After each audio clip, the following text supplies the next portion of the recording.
Humans share 60% of DNA with bananas. Let me blow your mind for a second. Right now, inside your body, in every cell you've got, there's code. Genetic code. The kind that tells your body what to build, how to function, what to repair. Now here's the part that messes people up. About 60% of that code is the same as what's sitting inside a banana. Yeah, that banana you had for breakfast. That squishy yellow fruit you toss in a smoothie like it's nothing. That thing is over halfway you. Before we move forward, drop a quick comment and let us know where you're watching this from and what time it is for you. It's amazing how we're all connected, each of us chasing that perfect night's sleep. If this resonates with you, please like this video, subscribe to our channel Restwise, and join the journey. No exaggeration, no metaphor. You and a banana are built from the same ancient biological instructions, more than half identical. And I know that sounds like nonsense. It sounds like something someone would post as a joke, and you'd scroll past, because obviously, you are not a banana. You have thoughts. You overthink text messages. You pay bills. You worry about the future. Bananas. They just sit there turning brown and getting thrown away. But when you zoom in far enough, when you break life down to its raw ingredients, we are disturbingly similar. Now let's be clear. That 60% isn't the stuff that makes you look human. You're not going to start peeling from the head down. You won't suddenly be full of potassium instead of regret. The shared DNA is the boring stuff. The ancient, basic, keep things alive stuff. Instructions like, hey, build a cell wall, copy this protein, activate this enzyme when something goes wrong. It's the survival code, the engine room, the stuff that every living thing on this planet has been copying and pasting for billions of years. See, DNA isn't just about what color eyes you have or how tall you are. Most of it is not about appearance at all. It's like the operating system underneath your personality. It's the core software that powers life. And that software, nature doesn't reinvent it every time it makes a new species. Nature is efficient. It finds something that works and it sticks with it. If life was a coder, it'd be the king of copy and paste. So yeah, bananas and humans look nothing alike. They live, they grow, they rot. We think, feel, make TikToks, and also rot. But when it comes to biology, the outer layers are just surface details. Deep down, everything alive is playing by the same set of rules. And we're not just talking bananas here. You share over 98% of your DNA with chimps. You share 85% with mice. Even a fruit fly that's buzzing around your garbage shares more than half of your code. You're made of old parts, parts that evolution has reused across thousands of species just to keep life going. Now here's the wild part. Scientists didn't just stumble on this banana fact and call it a day. This similarity is actually useful. Medical researchers use these genetic overlaps to study human diseases. You can learn how cancer cells behave by observing them in mice or even in plants. Because the underlying mechanisms are the same. We all come from the same basic blueprint. Life is modular. Change the exterior all you want, but the core machinery just keeps getting passed down. This also means something kinda beautiful. You're not separate from the rest of nature. You're not floating above it, better than it, smarter than it. You're in it, deep in it. You are connected to everything that breathes, sprouts, crawls, grows, or decomposes. It's all family. Strange, distant cousins, maybe. But still family. You are literally walking around with ancient code that existed before humans, before mammals, before most animals. Your body is a remix of the original life formula, same as everything else. And let's be honest, this doesn't make you less special. It makes everything else more special. That banana isn't just fruit. It's proof that life is stitched together by the same invisible thread. It's not randomness. It's a pattern, a deep mathematical poetry that says everything alive is speaking variations of the same language. So yeah, you might be smarter than a banana, but you are not as different as you thought. And if that's not enough to bend your brain, ask yourself this. If you can share that much DNA with a banana, what else are you connected to that you've been ignoring? How many impossible similarities are out there, hiding behind labels and categories and assumptions? You can sit there and laugh at the idea of being genetically close to fruit. But the truth is, biology doesn't care about your ego. Biology just wants life to keep going. And to do that, it reuses whatever works, over and over, whether that turns into a banana or you. So the next time someone drops a weird science fact and your first reaction is no way that's true, remember this one. Remember that you, the overcomplicated, overstimulated, overthinking human, are running on the same code that's keeping fruit alive. And if that doesn't make you look at the world a little differently, honestly, you might not be paying attention. More stars exist than grains of sand. You think you know what big feels like. You stand on a beach, sand in your shoes, sun on your back, and you look out at the ocean like, yeah, this is massive, endless. And then you look down at the sand. Billions of grains packed into every square inch. You scoop up a handful and try to count, but even estimating feels stupid. There's just too much of it. And somehow, against all logic, all instinct, all common sense, someone tells you this: there are more stars in the universe than there are grains of sand on Earth. And that's when your brain just glitches. Because the beach is real. You've been there. You've felt the sand grind between your fingers. You've watched it cling to your skin for hours even after you wash it off. You know how much of it there is. Now multiply that by every beach, every desert, every riverbed, every underwater dune, every microscopic corner of this entire planet. You could pour that sand over cities. You could drown mountains in it. And still, space has more stars. And not just a few more. We're talking stupid numbers. You can't even picture them. You're standing there thinking, nah, no way, that has to be wrong. But it's not. It's terrifyingly accurate. Let me hit you with some math you didn't ask for. Rough estimate.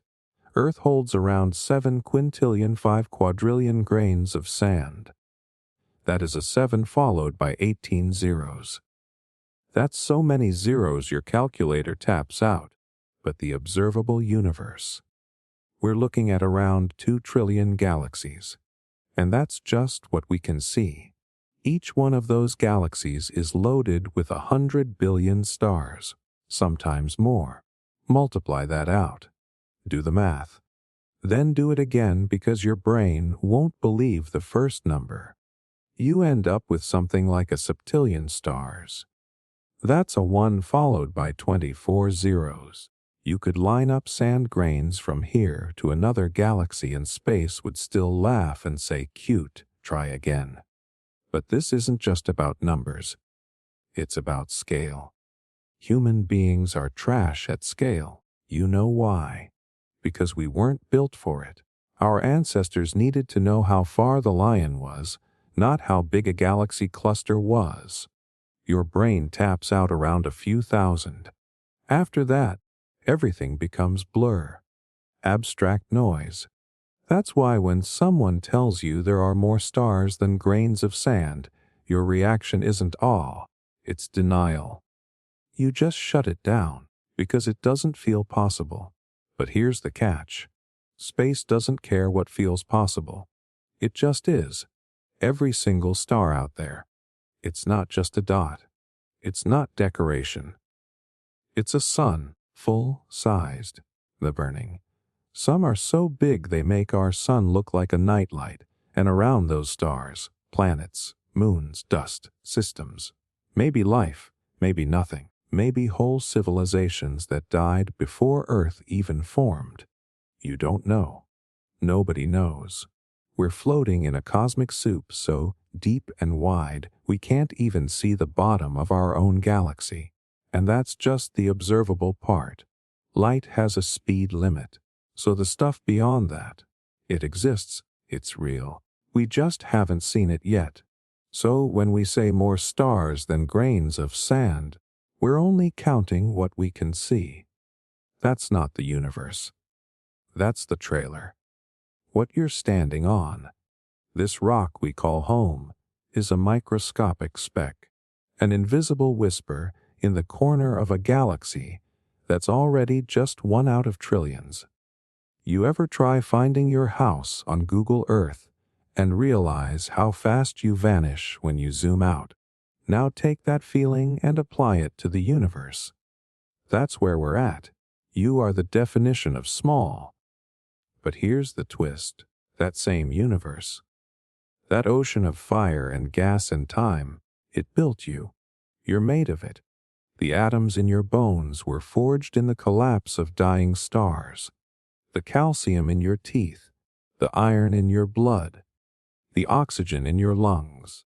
All of it came from explosions that lit up galaxies before Earth even cooled. You're not just living in the universe. You're made from it. So yeah, there are more stars out there than grains of sand on this whole damn planet. It's not a metaphor. It's not a cute phrase to end a poem. It's real. It's cold. It's unreasonably massive. And it means every time you look up at the sky, you're not looking at a ceiling. You're looking at an infinite storm of light that has been burning long before you and will keep burning long after you. And if that doesn't make your spine crawl just a little, you didn't really hear it. You're made of stardust. You ever stop and ask what you actually are? Not your name, not your job, not your personality type or your star sign. Strip all of that away. No labels, just raw material. What is a human being made of? Here's the truth, and it's not metaphor.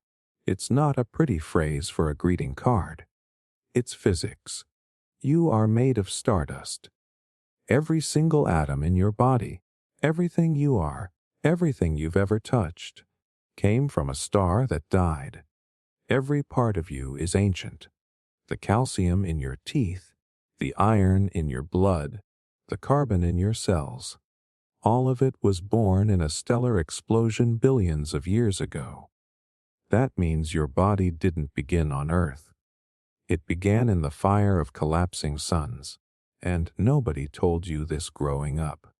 They said you were born in a hospital, came from your parents, maybe evolved from monkeys or walked out of the ocean. But they skipped the part where your atoms used to be pieces of stars scattered across the galaxy. The universe didn't just make you. It built you, slowly, violently, over billions of years. You want to know how that works? In the beginning, the universe was simple. Hydrogen, helium, that's it. Nothing solid. No structure. Just gas floating through space. Gravity got involved, pulled clouds of hydrogen together until the pressure and heat exploded into the first stars. Those stars were massive, ancient, hotter than you can even imagine. And inside them, fusion began. Atoms started smashing together under insane conditions. That's how heavier elements were born. Oxygen, nitrogen, carbon, iron, all the ingredients needed to create complex life. But stars don't last forever. They burn through their fuel. And when they run out, they collapse. The biggest ones go out with a bang, supernova. And when that happens, the elements they created get blasted across space at ridiculous speeds. That's how the galaxy gets seeded with the stuff life is made of. That stardust floated through space for millions of years, maybe longer, until it collided with other clouds, and over time it started forming new things: planets, moons, oceans, continents, and eventually it became you. Let that sink in. The atoms in your body are billions of years old. They came from a place so violent and hot and far away that your brain can't even process it. And now they're here, forming your hands, your eyes, your voice. You are what happens when the universe rearranges itself into something that can think. That's not philosophy. That's chemistry. So next time you look in the mirror and hate what you see, remember this: you're not looking at a mistake. You're looking at a cosmic artifact. Something that's been through stars, dust, fire, time, space, and still exists. You're not small. You're rare. And it's not just you. Everyone around you, same story. Every tree, every animal, every drop of water, the metal in your phone, the air in your lungs, everything we know and touch and destroy and love. It's all stardust, reconfigured. It's all part of the same history. The universe does not draw hard lines between things. We do.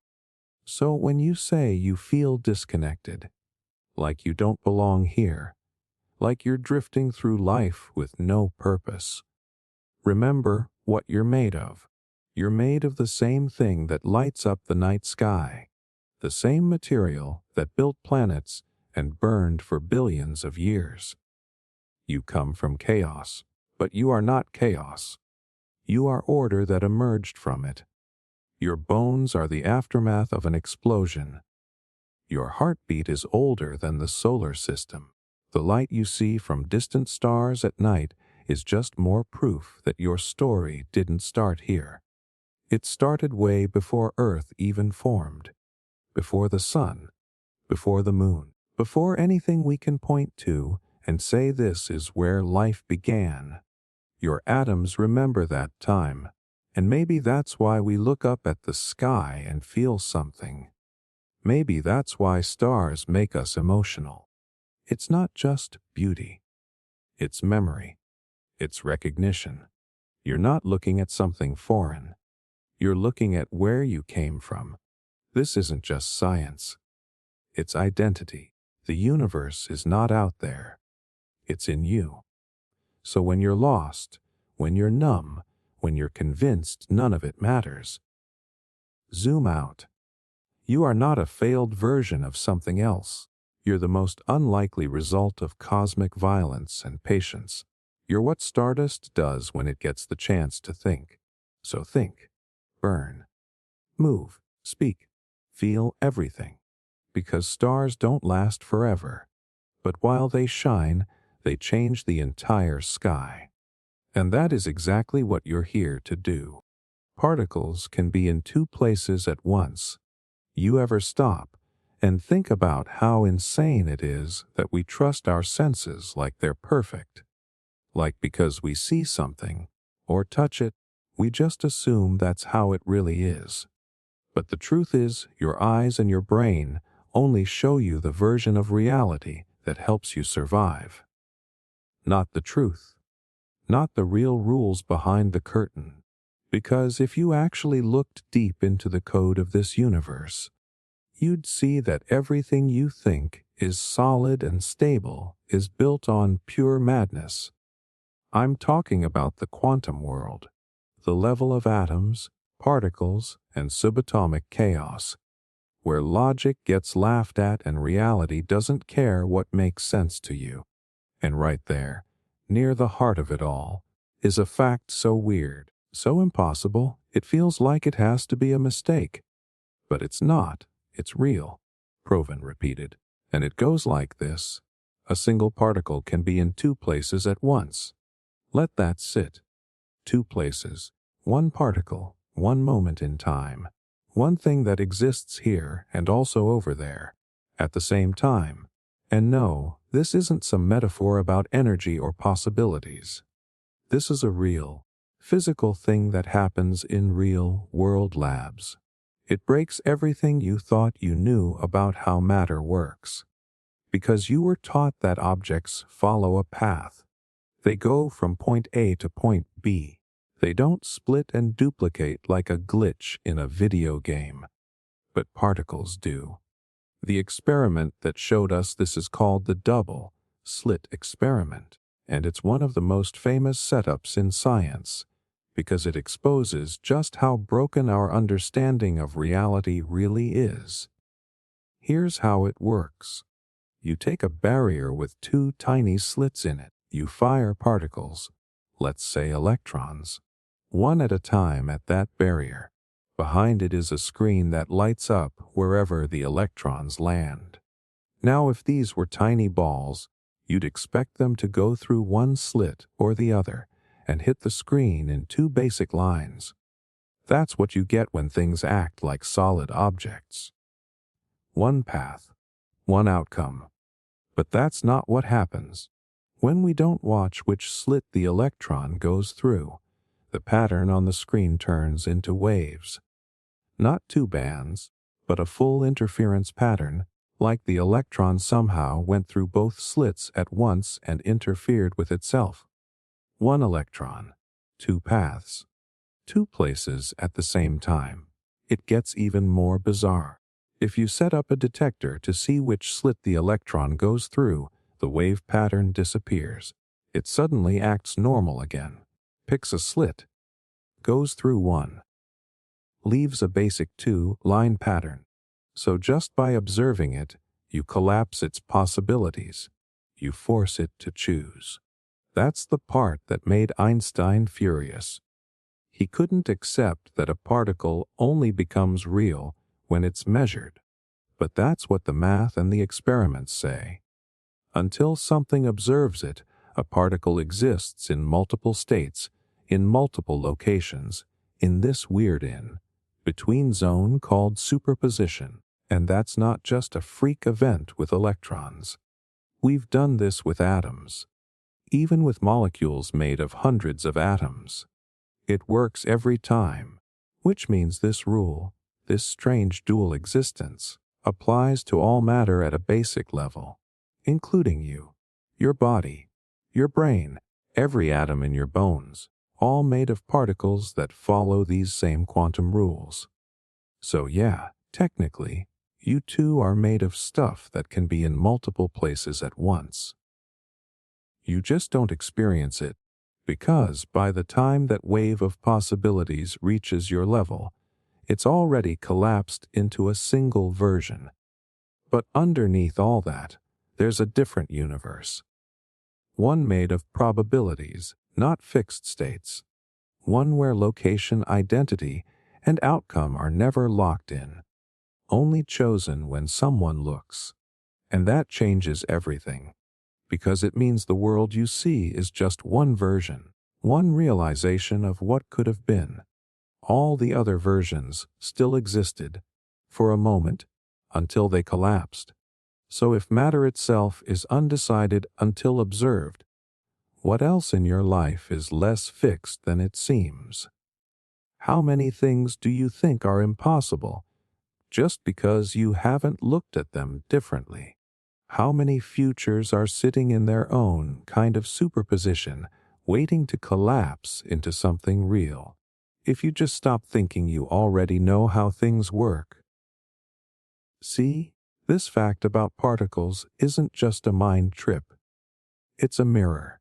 It shows you that your assumptions about reality are wrong, that everything you take as solid, finished, final, isn't. The building blocks of everything are unstable, flexible, full of potential.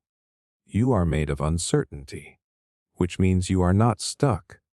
You are not one path. You are a living wave of possibility, choosing who you are moment by moment, just like the particles you're made from. Time slows down near massive objects. If I told you that your watch is lying to you, you'd probably think I was joking. But no, I mean it. If you're standing next to a mountain and your friend is at sea level, your clocks will tick at different speeds. Not because one of them is broken, but because time itself is actually flowing differently. This is not a theory. This is real. This is physics.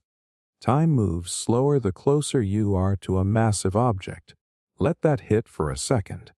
Time, the thing we use to measure every moment, every memory, every heartbeat, is not constant. It bends. It stretches. It shifts depending on where you are and what's around you.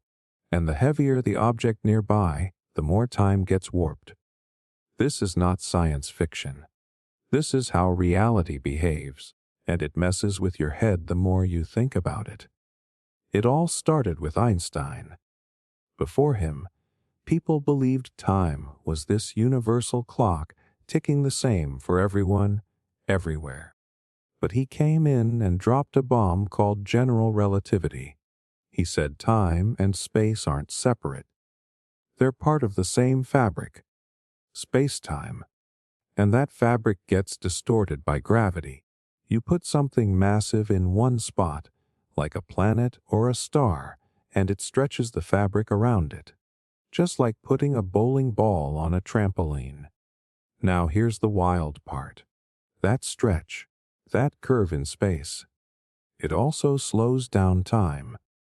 The deeper you go into a gravity well, meaning the closer you get to something with mass, the slower time ticks for you compared to someone farther away. This has been proven. Not just in equations, but in real-life tests. We've flown precise atomic clocks on planes and compared them to clocks on the ground. After the flight, they were out of sync, not broken, just traveling through slightly different curves of space-time. That same effect happens on GPS satellites. Their onboard clocks have to be constantly adjusted to account for the fact that time is moving slightly faster for them than for us down here. If we didn't correct for that, your GPS would be off by miles within minutes. Now scale that up. Go somewhere with way more gravity, like near a black hole, and things get insane. Get close enough to the event horizon, and time doesn't just slow down a little. It practically stops. You could spend an hour down there and come back to find that entire centuries have passed outside. Not in some weird metaphorical way, literally. This is a consequence of how mass bends space-time. The more extreme the gravity, the more extreme the time distortion. It's not just about speed, either. People mix this up with time dilation from moving fast, like near light speed. But that's a different thing. What we're talking about here is gravitational time dilation. You're not moving, you're just near something heavy, and that's enough to twist time itself. That means your experience of time is not universal. It's local, personal, subjective. Two people standing in different places can age at different rates, even if they're doing nothing at all, just because one of them is closer to something big. And this raises some deep, uncomfortable questions. If time is flowing differently for everyone, then what does that mean for our idea of now? We say things are happening at the same time, but that only works if time is flat, and it's not. There's no universal now. No master clock ticking in the background. Everyone is living their own slice of reality, and those slices don't always line up. This isn't philosophy, it's physics, real experiments, real math. And it changes how we understand aging memory, even the passage of life itself. If you lived your whole life in a high-gravity environment, like a neutron star, you'd experience time more slowly than someone on Earth. To you, everything would feel normal, but the rest of the universe would be sprinting past you. Whole civilizations could rise and fall while you're just eating breakfast. The terrifying part is, this effect is always happening. Even here on Earth, your head is technically aging faster than your feet. Not by much, nanoseconds, maybe. But still, it's measurable. That's how sensitive time is to gravity. So the next time someone says time is just ticking away, know this: it's not ticking at the same rate for everyone. And it never was. And think about what that really means. Because if time itself isn't a fixed thing, then what else have we assumed is stable when it's actually bending right under us? How much of what we call reality is just a version of it, shaped by our position and perception? Gravity is everywhere, which means time distortion is everywhere, which means you have never, not once, experienced the same second as anyone else. Not exactly. So, yeah, time slows down near massive objects. But the deeper truth is, time is not what you think it is. It's not steady. It's not fair. And it's definitely not yours alone. A jellyfish species is immortal. Death is supposed to be the one rule that nobody gets to break. Everything alive has to play by it. Plants, animals, humans. We all get old. We all decay. We all disappear. That's the deal, right? Not for this jellyfish. Because somewhere in the ocean, floating like it owns the cheat codes to biology, is a tiny creature that doesn't just avoid death, it resets it. This jellyfish doesn't grow old. It doesn't die of aging. When things start going south, it just reverses the process. It goes back in time, biologically, and starts again.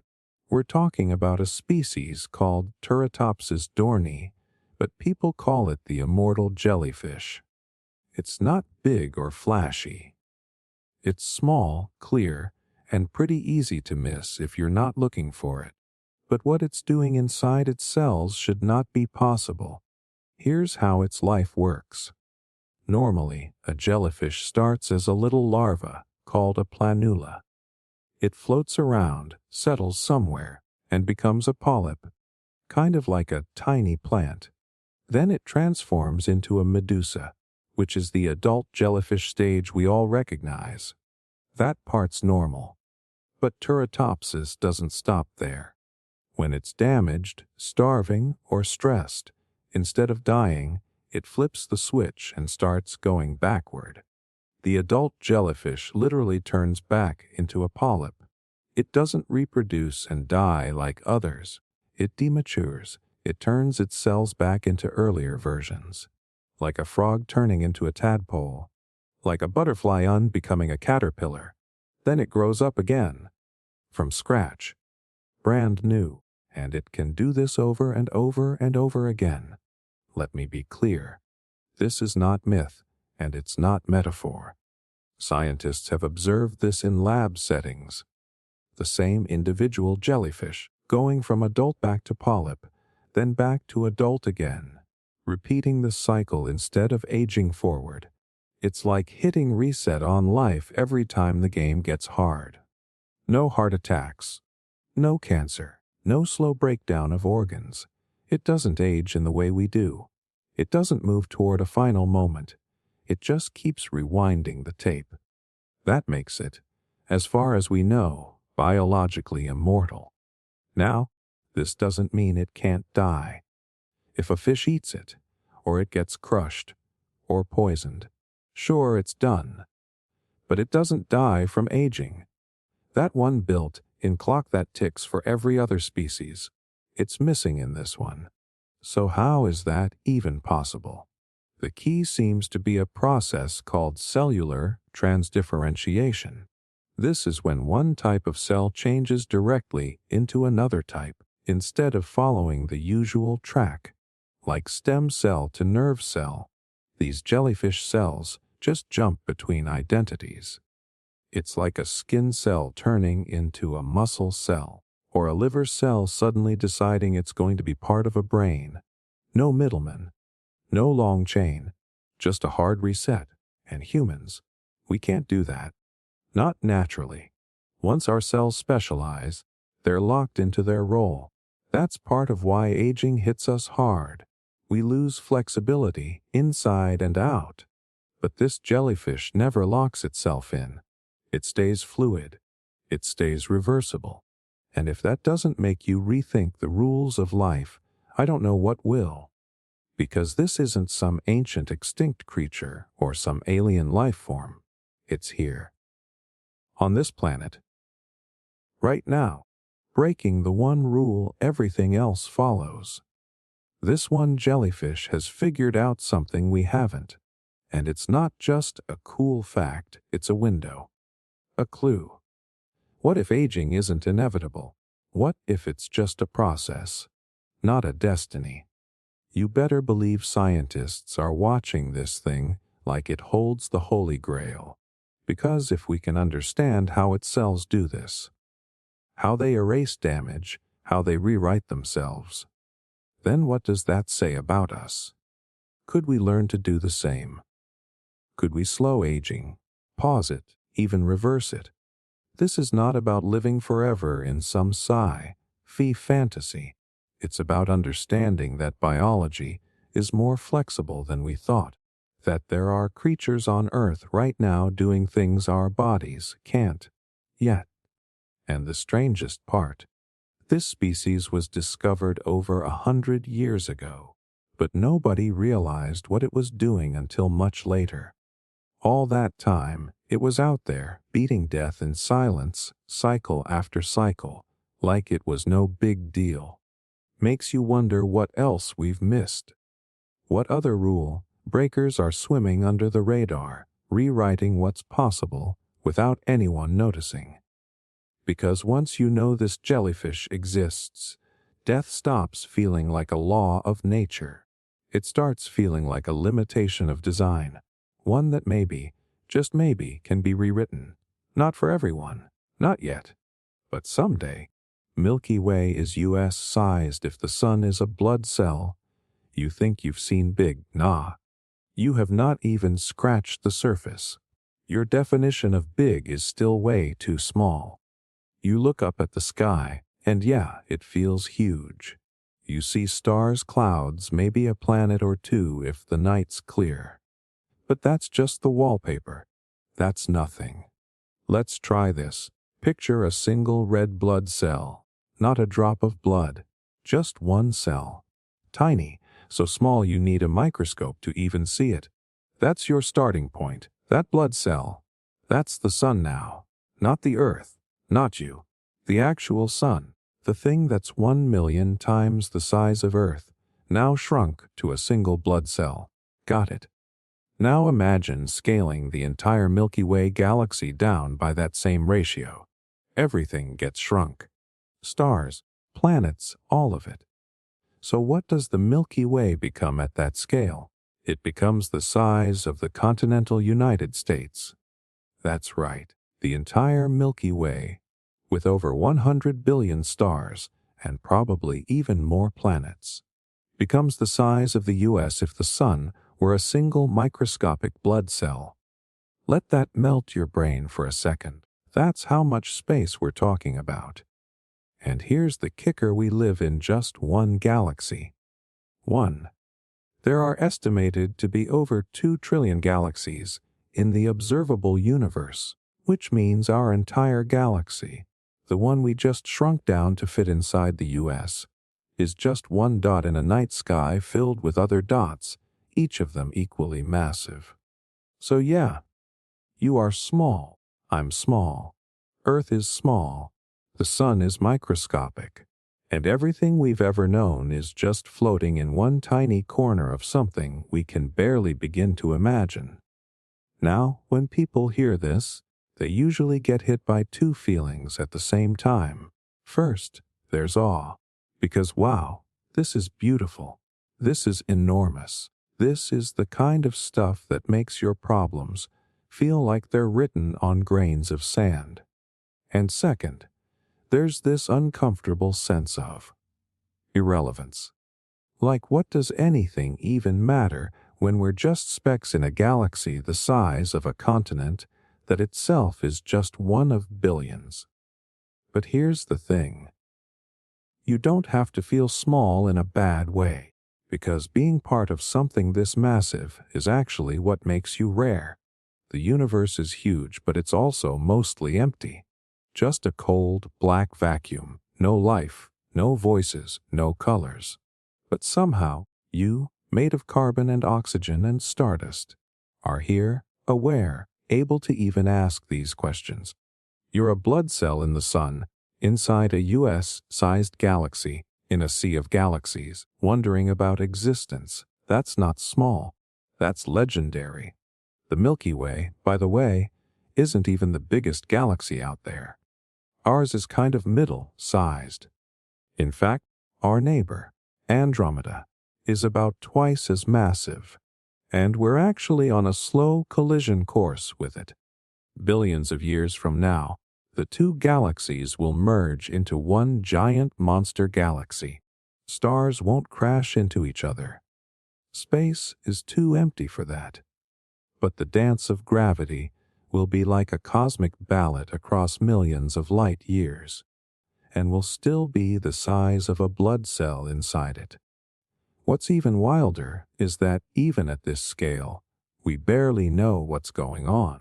Most of the mass in the Milky Way is made up of something we can't see or touch, dark matter, and everything we do see, the stars, the planets, the gas clouds, the black holes, is just 5% of the total stuff out there.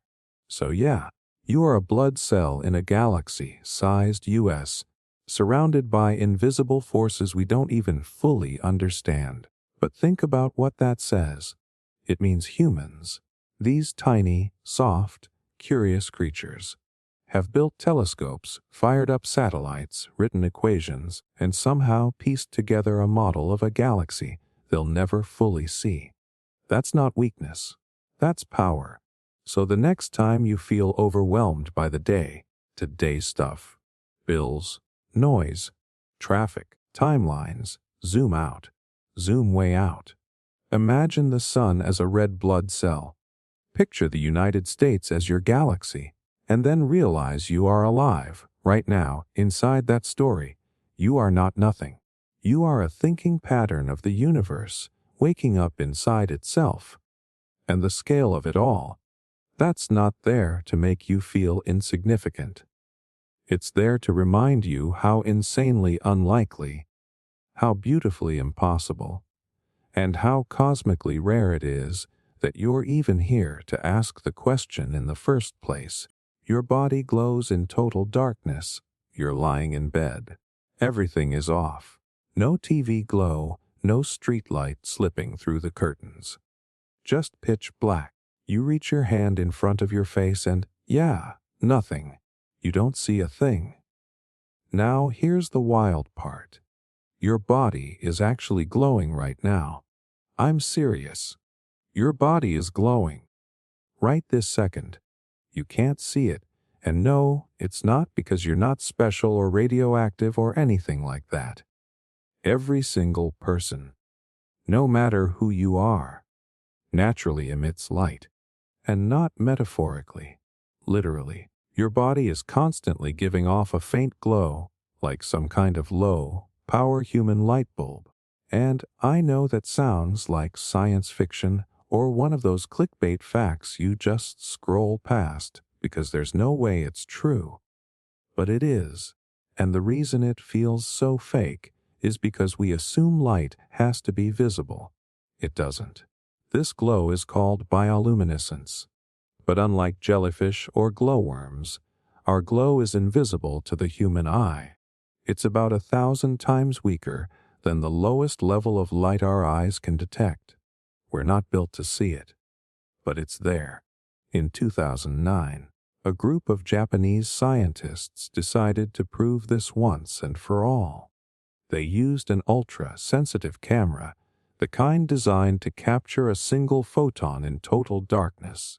Then, they asked 5 volunteers to strip down and sit in a pitch-black room, and guess what they saw? Those bodies were glowing, It wasn't just a blur either. It had patterns, peaks and valleys of light, and it changed throughout the day. Their faces were the brightest. Around the mouth, the cheeks, and the forehead. The torso gave off a dim shimmer. And weirdly, the glow followed a rhythm. It pulsed with a kind of invisible clock, brighter in the late afternoon, dimmer in the early morning. Like your body had a hidden sunrise and sunset no one ever sees. And the big question is why? Well, the glow is caused by biochemical reactions inside your body. Your cells are constantly metabolizing, breaking down nutrients, producing energy, and that process releases something called free radicals. These little guys interact with proteins and lipids in your cells, and that reaction causes tiny flashes of light. It's called ultrawake photon emission, which is just a fancy way of saying you glow when you're alive. Now here's where it gets really strange. This isn't just a side effect. This glow might actually mean something. See, when your body is healthy, the light pattern is stable. But if you're sick, or stressed, or inflamed, the pattern changes. Scientists believe that one day, we might be able to scan this glow and instantly detect early signs of disease, long before symptoms ever show up. Imagine walking through a doorway, getting a quick light scan, and someone says, "Hey, your pancreas is glowing weird. Go check that out." Like Star Trek stuff, but real. And we don't just glow on the outside either. Our entire body, inside and out, is part of this dim light show. Your brain, your heart, your liver, all quietly flickering in total darkness. But we never evolved to see that light. Why? Because there was no need. Our ancestors were more concerned with spotting saber-toothed tigers than watching each other shimmer at night. So, even though our bodies are doing this, our eyes just don't care. It's kind of beautiful, if you think about it. You right now, wherever you are glowing, quietly, constantly. You're a living light source. But maybe the most mind-bending part is how it makes you reconsider what else you're missing. If your own body can glow, and you don't even know it, what else is going on that you can't see? What other systems are running in the background, silent, invisible, but critical? Because this glow isn't just a fun party fact. It's a reminder that reality is way deeper than what your senses are telling you. You can feel like you're just sitting still, scrolling your phone, chilling. But on the inside, your cells are firing off sparks. There's an entire microscopic storm happening under your skin. And all of that activity, it's creating light. That's not magic. That's biology. And it makes sense when you realize we're built from light, sensitive material. Our eyes evolved to pick up photons. Our skin reacts to sunlight. Our internal clocks are tied to the rhythm of day and night. We are, in every possible way, creatures of light. So maybe the fact that we glow, even if it's invisible, isn't surprising. Maybe it's just nature doing what it always does, working quietly, brilliantly, without needing you to notice. But now you do know. And I promise, you'll think about it next time you're lying in bed, lights off, staring into the dark. You'll remember this, that beneath your skin, a soft, silent glow is still shining, just out of reach. And if that's true, just imagine what else your body might be doing. What else it's hiding. What other strange little facts sound too bizarre to be real, but turn out to be completely true. You breathe atoms from every past human. The air you just breathed in probably has atoms that once passed through Einstein's lungs, or Cleopatra's, or some nameless human standing around a fire 10,000 years ago. And I know, That sounds like pure fantasy. Like some poetic thing a high school teacher would say to make science feel magical. But it's not poetic. It's math. It's physics. It's just how atoms work. Here's the deal. Every breath you take pulls in around 25 sextillion molecules. That's a 2, 5 followed by 21 zeros. Most of those are nitrogen and oxygen, but there's also carbon dioxide, water vapor, and a chaotic soup of trace gases. And once those atoms go into your body, they don't stay there. You breathe them out. You sweat them out. You release them every time you speak, move, or even just sit still. Your body is constantly exchanging atoms with the world around you. Not every few days, every few seconds. Now scale that up to every human who has ever lived.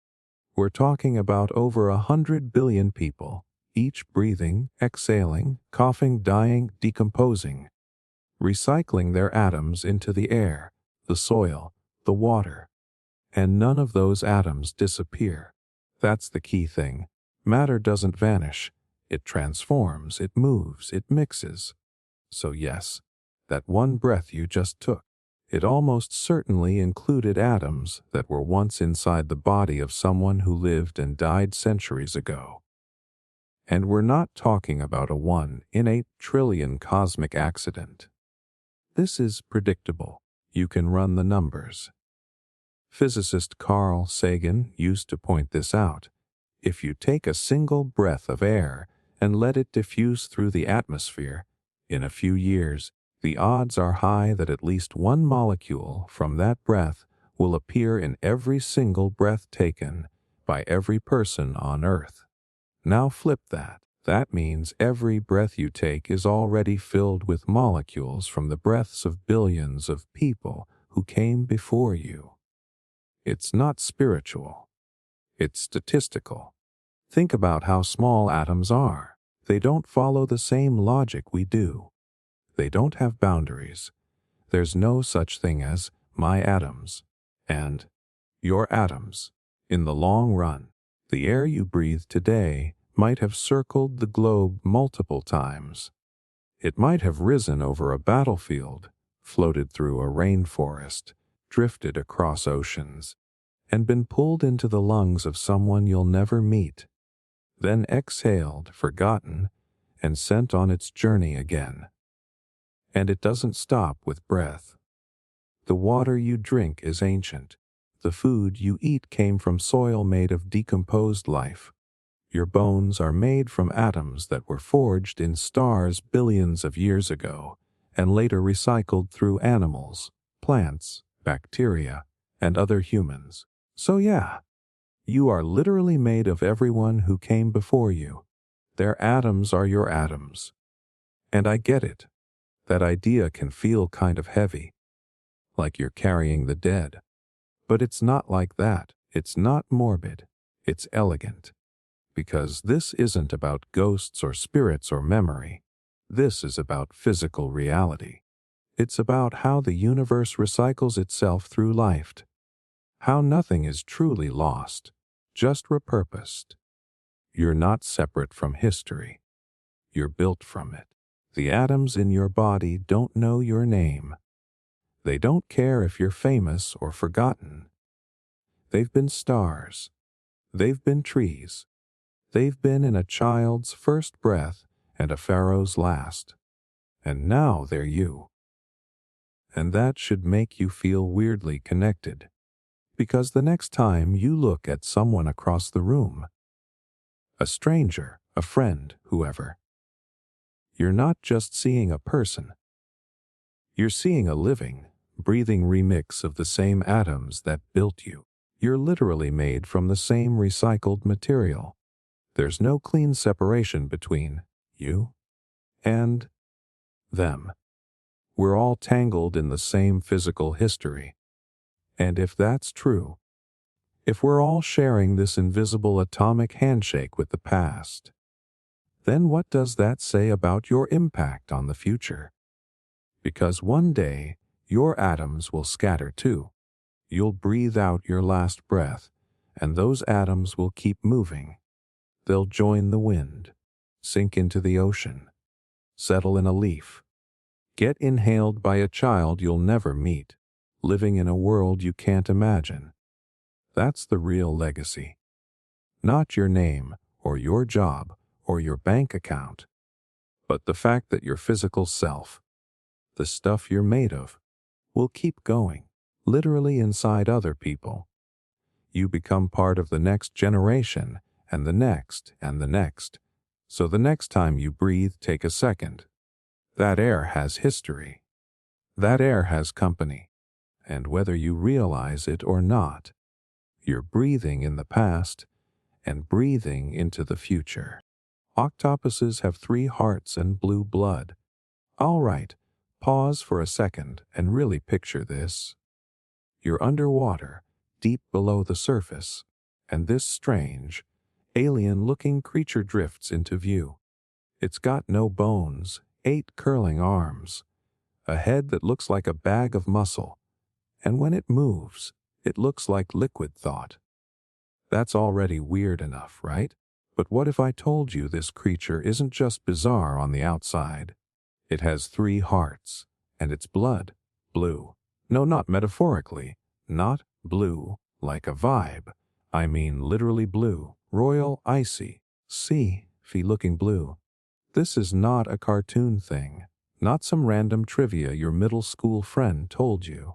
It's real biology, and it's one of those facts that sounds so made up, so totally backwards, your brain wants to just throw it out. But it's completely true. Let's start with the hearts. Most animals, including you, me, your dog, your goldfish, have 1 heart. It's the classic design. 1 pump pushing blood through the lungs, then out to the body. Octopuses, they went full overachiever mode. They have a total of 3. 1 is the main heart. It does the usual job, pumping oxygenated blood around the body. But then, they have 2 smaller hearts, called branchial hearts, and their only job is to pump blood through the gills. 1 branchial heart for each gill. It's like they've got an entire bonus circulatory system just dedicated to making sure they get enough oxygen. And here's the kicker, that main heart. It stops beating when the octopus swims. Let that sink in. The moment they stop crawling and decide to swim, their primary heart just says, "Nah, I'm good. I'll catch up later." That's how demanding swimming is for them. It's so energy intensive, so draining, their body literally puts the brakes on the main circulation system while they're in motion, which is exactly why octopuses don't actually like to swim unless they have to. They prefer to crawl, drag themselves with their arms, slowly, deliberately, because for them, moving fast means risking oxygen starvation. Imagine going for a jog and having your heart say, "Okay, bro, I'm gonna tap out for a bit, good luck." So already we're dealing with an animal that basically rewrites the rule book on anatomy. Now let's talk about the blood. Human blood is red because of a protein called hemoglobin. It binds with iron, and when iron meets oxygen, it turns red. Classic biology. Octopuses, on the other hand, use a completely different molecule called hemocyanin. It doesn't use iron. It uses copper. And when copper binds with oxygen, the blood turns blue. Not navy blue like jeans. Think icy, ghostly, electric blue. Like antifreeze, but alive. And here's the brilliant part. Hemocyanin actually works better than hemoglobin in cold, low oxygen environments, which is exactly where octopuses live. They're not chilling in coral reefs sipping coconut water. They're navigating freezing depths, dark crevices, and areas where oxygen is thin and survival is anything but guaranteed. So that weird blue blood, it's not just a quirky flex. It's a high performance upgrade. It's like their biology saw Earth's toughest environments and said, "Yeah, let's go ahead and optimize for that." And if all this sounds freakish or overly complicated, think about what evolution actually rewards. Not simplicity, not symmetry, not what humans consider normal. It rewards what works. 3 hearts work. Blue blood works. And octopuses have been thriving with this setup for millions of years. But it gets deeper. This circulatory system, the extra hearts, the hemocyanin, the selective swimming, it tells you something bigger about the octopus. This is not just some soft-bodied sea creature wandering around clueless. It's a finely tuned biological machine designed for stealth, adaptation, and survival in places humans can't even visit without a pressurized suit. And while most animals have a pretty predictable structure, octopuses just go full wild card. No bones, no rigid skeleton. Their bodies are 90% muscle. They can squeeze through holes the size of a coin. Their arms each have their own neural networks, basically mini brains. They can open jars, mimic other animals, and solve puzzles just for the hell of it. But under all that, under the intelligence, the camouflage, the flexibility, is this incredibly alien, beautiful system pumping cold blue blood through 3 distinct hearts, perfectly choreographed to keep them alive in a world where the odds are always stacked against them. And when they die, they do it weird too. After mating, the male dies pretty much immediately.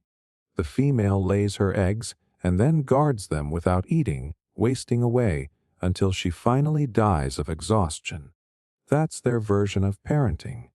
It's tragic, it's poetic, and again, completely different from anything we'd ever expect. So yeah, 3 hearts, blue blood, and a life that looks more like science fiction than anything we see on land. But that's the magic of it. Because when you hear a fact like this, you might think, okay, that's cool, whatever. But the deeper you look, the more it unravels everything you think you know about biology, about design, about how life should work. Octopuses remind us that weird doesn't mean broken. It means optimized. It means nature tried something new and nailed it. And if that's true, then maybe being strange isn't something to hide. Maybe it's the very thing that makes you fit where others don't. Because in the deep, cold dark, it's not the normal creatures that survive. It's the blue-blooded weirdos with 3 hearts and 0 apologies. More bacteria live in your mouth than humans exist. Okay. You might want to sit down for this, because I'm about to ruin the way you think about your mouth forever. Right now, at this exact moment, there are more living bacteria inside your mouth than there are humans on the entire planet. No exaggeration. Not even close. We're talking tens of billions, just in that small, warm space behind your lips. And before you try to be cute and say something like, well, I brush my teeth, stop. That toothbrush. It's not deleting the bacteria. It's just helping you manage them. Temporarily. Because within minutes, literally minutes, your mouth is already teeming with life again. Tiny, invisible squatters that multiply faster than you can say, minty fresh. And here's the wild part. This isn't even a bad thing. Your first instinct is probably to go, gross. I get it. The word bacteria has this horror movie vibe. But the truth is your mouth is supposed to be full of them. Your whole body is. It's not an infection. It's a freaking ecosystem. So let's unpack this. Inside your mouth, you've got soft tissue, teeth, gums, a tongue, cheeks, and a warm, wet environment that's just the perfect Airbnb for microbes. And I don't mean a couple of freeloaders. I mean an entire population. 1 square inch of your mouth can host up to 1 billion bacteria. Multiply that by all the surface area in there. You're easily pushing past the 8 billion human mark, probably more. And they're not all the same. That's the creepy part. You've got hundreds of different species living side by side. Some help break down food. Some protect you from nastier invaders. Some just kind of hang out doing their own weird bacterial thing. They live in layers. They form biofilms. That's what plaque is, by the way.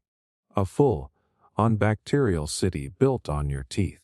Little colonies with their own structure, water channels, even chemical communication systems.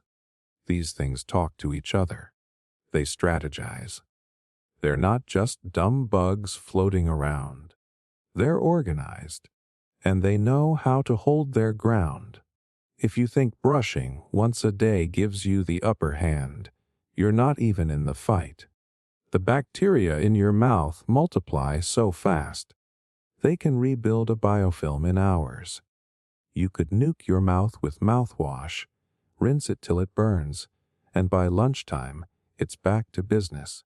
But here's where it gets interesting. Your body isn't trying to wipe them all out. In fact, it's designed to work with them. The good bacteria, they're your allies. They outcompete the bad ones. They help control inflammation. They balance the entire oral microbiome. Yeah, that's a real word. Microbiome. It's basically the internal jungle of microbes living in and on you, and the one in your mouth. It's like Times Square on New Year's Eve. Crowded, loud, always changing. But somehow it works. Until it doesn't.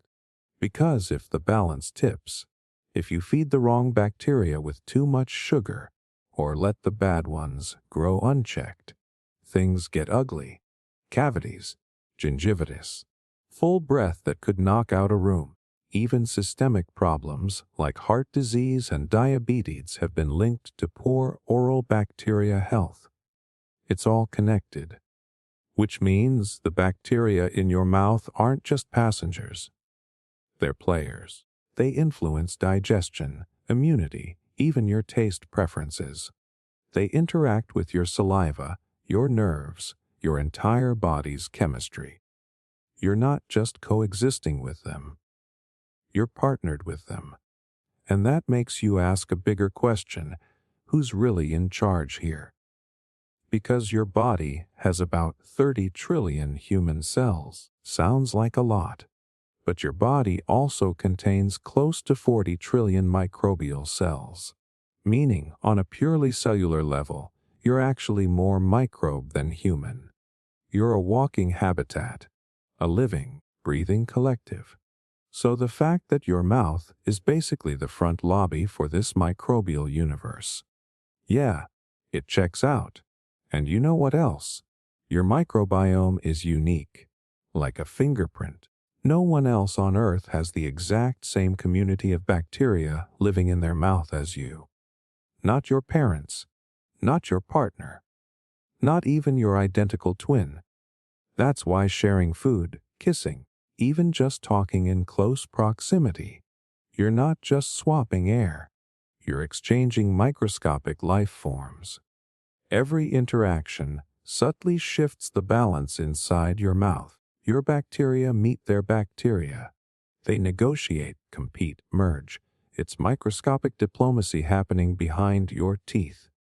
So the next time someone leans in for a kiss, just know, it's also a full-scale bacterial summit. But again, this isn't some horror story. It's just reality. And honestly, it's kind of beautiful. You're not a single organism. You're a superorganism, a living network made of trillions of cells. Yours and not yours, working together to keep you alive, aware, and functioning. So yeah, the fact that your mouth alone hosts more life than the entire human population. It's weird. It's gross. It's humbling. But it also kind of flips the way you think about yourself, doesn't it? You're not just you. You're us. A human, plus a vast, invisible team of ancient, microscopic survivors. And whether you love that fact or hate it, you're still going to take your next breath, swallow your next bite, speak your next sentence, and all of them will be carried on the backs of those billions of tiny lives inside your mouth. Welcome to the real you. A teaspoon of neutron star weighs 6 billion tons. All right, I want you to picture a teaspoon. Just a regular metal teaspoon. Nothing fancy. The kind you'd use to stir your coffee. Now imagine you scoop something up with it. But instead of sugar or soup, or literally anything you've ever put in a spoon before, you've got a piece of a neutron star. Just 1 teaspoon of this stuff. That's it. Now try to hold that spoon. You can't, because it weighs 6 billion tons. Not 6 billion pounds. 6 billion tons. That's the weight of Mount Everest, times 15. In a spoon. And yeah, I know, that sounds like a joke. It sounds fake. It sounds like someone just picked the biggest number they could think of and slapped it on some space trivia. But it's not fake. It's real, and it makes total, terrifying sense once you realize what a neutron star actually is. So let's back up for a second. What even is a neutron star? It's what happens when a star dies, but refuses to go quietly. Big stars. We're talking massive ones, way bigger than our sun. Live wildlives. They burn hot, they burn fast, and then they go out with a bang. A supernova. One of the most violent events in the universe. The outer layers explode outward in this massive cosmic shockwave. But the core implodes. Gravity wins. The whole center of the star collapses under its own weight. It crushes in on itself so hard, so fast, that the protons and electrons in the atoms get squeezed together, and when that happens, they form neutrons. So now you don't have normal matter anymore. You've got a giant sphere made almost entirely of neutrons. Solid, dense, compact. And, I mean insanely compact. To give you an idea, a neutron star has more mass than the Sun, but it's only about 12 miles across. Let me say that again. More mass than the Sun, but small enough to fit inside a major city. You take something the size of the Sun, compress it down to the size of, like Manhattan, and you've got a neutron star. So yeah, of course it's heavy. Of course a single teaspoon of that material is going to weigh more than every car, building, plane, mountain, and highway on Earth combined. That's not hyperbole. That's math, because when you compress matter down that far, atoms stop acting like atoms. The spaces between particles collapse. There's no fluff, no air, no room to breathe. It's pure nuclear matter. Neutrons packed shoulder to shoulder like sardines in a can, except every single sardine weighs 1 trillion times more than it did 5 minutes ago. It's not just dense. It's maximum density. You literally cannot compress matter much further without creating a black hole. That's the limit. And the thing is, neutron stars aren't just theoretical. We've observed them. We've measured their spin, their gravity, their bizarre magnetic fields. We even know some of them shoot out beams of radiation that sweep across space like lighthouse beams.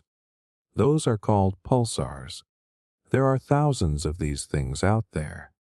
Some spinning hundreds of times per second. Some paired up with other stars, slowly devouring their companion with gravitational pull. Some colliding with each other and releasing more energy in a second than our sun will give off in its entire life. And when they crash into each other, that's where gold comes from. Not metaphorically, literally. A lot of the gold on Earth, the gold in your jewelry, your phone, your teeth, was formed when 2 neutron stars slammed into each other billions of years ago. and scattered elements across the universe like cosmic shrapnel. So yeah, that teaspoon of neutron star you're holding in your imagination. It's heavier than everything you've ever seen, and it's made of material so dense, you can't even properly imagine how tightly packed it is. You'd need to shrink the Empire State Building down to the size of a grain of rice, and then keep going, just to be in the same ballpark. And let's not forget, if you actually had a teaspoon of neutron star material in real life, you'd be instantly dead. Everyone within hundreds of miles would be dead. The thing would burn a hole straight through the planet. Its gravity would rip your body apart molecule by molecule before you even got close. You can't just have neutron star stuff. It only exists because gravity is holding it together. If you took a piece away from the star, it wouldn't even stay that dense.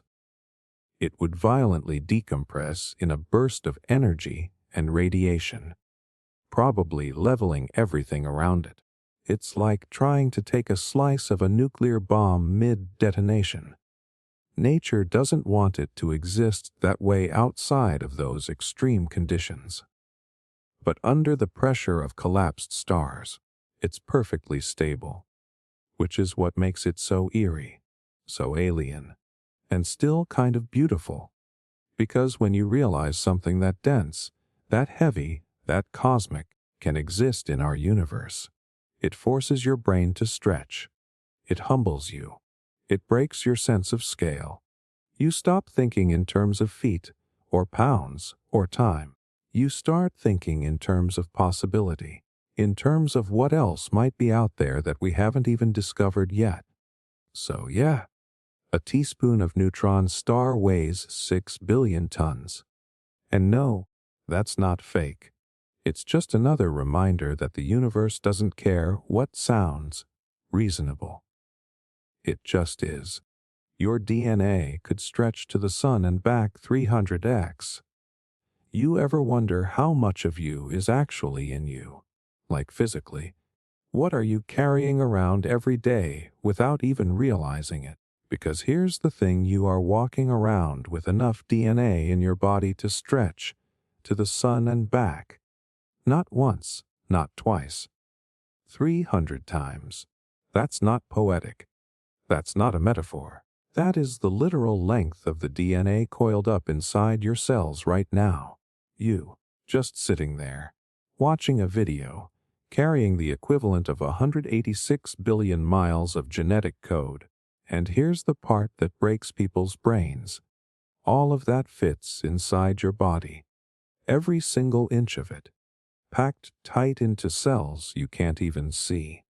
Let's unpack this, because this fact sounds fake until you do the math, and then it becomes terrifyingly real.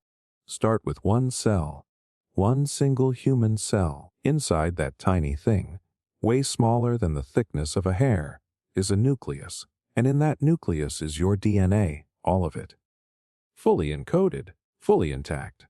Now, if you could pull the DNA strand out of just one cell and stretch it straight out, it would be about 6 feet long. 6 feet in one cell. You've got roughly 37 trillion cells in your body. Now, not every single one of those has DNA. Red blood cells, for example, don't. But most of your other cells do. Which means if you lined up the DNA from all your cells end to end, you're stacking up 6-foot strands trillions of times over. And the total distance, that's what gives us this insane number. Enough to reach the sun, which is 93 million miles away, and come back, not once, not a few times, but 300 full round trips. That's the cosmic scale of what's sitting inside you right now. And it's all packed into a body that weighs maybe 150 pounds. Think about that. If you laid all your DNA end to end, it would loop across the entire solar system. But somehow it's folded, looped, and coiled so precisely that it fits inside cells so small you could fit hundreds on the tip of a pin. This is the miracle of molecular packaging. This is evolution-level origami. Your DNA doesn't just sit in a lazy spiral. It folds into nucleosomes, which wrap into chromatin, which twists into chromosomes. All of it condensed down with military precision, like trying to pack every page of every book ever written into a single shoebox, and still being able to read it instantly. That's what your body is doing, every second, every day. But wait, it gets better. Because your cells don't just store this information, they're using it constantly. Reading it, copying it, editing it, responding to instructions written in this molecular code. Every cell knows exactly what part of the code it needs to follow. Your eye cells activate the genes for vision. Your liver cells turn on the detox instructions. Your skin cells do their own thing. All from the same master script, just selectively highlighted like a universal cookbook where each chef uses their own recipe. And even crazier, your cells replace themselves. Millions of them die every second and get rebuilt, which means your DNA has to keep getting copied over and over again, accurately, faithfully, without losing the instructions, and most of the time it works. But when it doesn't, that's when mutations happen, cancer, disease, aging, all because of tiny copying errors in a code that's so long, we're only starting to understand how it works. And yet, somehow, this chaotic, delicate, enormous system runs silently in the background of your life, keeping your body alive, building proteins, repairing tissues, fighting viruses, all from this double helix strand that's so long it could wrap around the solar system and still have mileage to spare. And here's the part that kind of hurts your head. That code, that DNA, it's you. It's your face, your hair, your voice, your fears, your memory, your allergies, your metabolism, your risk of disease, the shape of your hands, the way you respond to caffeine, the stuff you inherit, the stuff you pass on. It's everything, written in 4 chemical letters, A, T, C, and G, repeated in endless combinations. It's the closest thing nature has to source code, and you're carrying more of it than you could ever possibly comprehend, all packed inside a body that was never meant to understand it, but somehow does. So yeah, when someone says, a teaspoon of DNA, it sounds cute, but in reality, you're carrying galaxies of information, star map distances worth of molecular code, and it all fits inside a body that makes toast and gets annoyed at slow Wi-Fi. That's the paradox of being human. We think small, we live small, but inside us, inside every single cell, is a blueprint so huge, so impossibly long, that it reaches the sun and comes back 300 times. And the craziest part, it all starts with a single cell, one little spark of biology, one microscopic package of instructions, one copy of the code. And from that, that's the real magic. Trees talk underground using fungi. Let me tell you something weird about trees. They talk, and not in some fantasy, cartoon, forest kind of way. I mean literally. Trees have conversations. They send warnings. They share resources. They even look out for their children. And they do it all underground, through a secret network made of fungi. Yeah, mushrooms. The thing growing out of the dirt after it rains. That's just the fruit. But underneath, way below the surface, is where the real action happens. A massive, living web of thread, like fibers called mycelium. It's like nature's internet, a biological superhighway that connects tree roots for miles. And here's the part that sounds fake, but is totally real. Trees use this network to communicate with each other. They send chemical signals, nutrients, stress alerts. They can literally talk through the dirt. Scientists call it the Wood Wide Web, not as a joke, as a dead serious term to describe how plants use underground fungal networks to interact. This isn't hippie wishful thinking. This is hard science. Okay, so how does this even work? Start with a forest. From above, it looks like just a bunch of trees doing their own thing. But under the surface, those trees are plugged into each other. Their roots are connected by mycorrhizal fungi, these microscopic filaments that wrap around and even enter root systems. The fungi feed off sugars from the trees. That's the trade. But in return, they act like couriers, translators, even bodyguards. Let's say one tree gets attacked by pests. It's under stress. It sends out a chemical signal through the fungi, and other trees nearby receive it. They pick up the warning and start producing defensive compounds like bitter tannins or insect-repelling oils. That way, they're ready before the threat even arrives. Think about that. A tree gets hurt, and the other trees prepare. That's not just survival. That's strategy. And it gets better. Trees don't just send danger alerts. They share. When an older, bigger tree has access to more sunlight, it can send extra carbon through the network to younger, smaller trees that are struggling. Kind of like an allowance. Or mentorship, helping the next generation stay alive until they're big enough to stand on their own. And it's not random. Studies have shown that trees tend to support their own kind, sometimes even their own offspring. A mother tree, yes, that's what they call it, will preferentially direct nutrients to its seedlings. It remembers which trees are its babies, and it helps them grow. This is where the logic gets emotional. Because now we're not just talking about a forest, we're talking about a community. A living, breathing society of trees, all tied together by fungal threads, supporting each other, warning each other, protecting each other. And yeah, it's slow. It's not fast like the human nervous system. But it doesn't need to be. Trees live for centuries. Their timelines are different. Their version of communication is slower, deeper, and maybe even more deliberate. We tend to think of intelligence as something that walks, talks, or posts on social media. But this quiet, fungal symphony happening under your feet, it's a whole different kind of intelligence, ancient, cooperative, alien almost. And if you're thinking this is just some fringe idea, think again. This has been backed by decades of research. It's been mapped, measured, observed.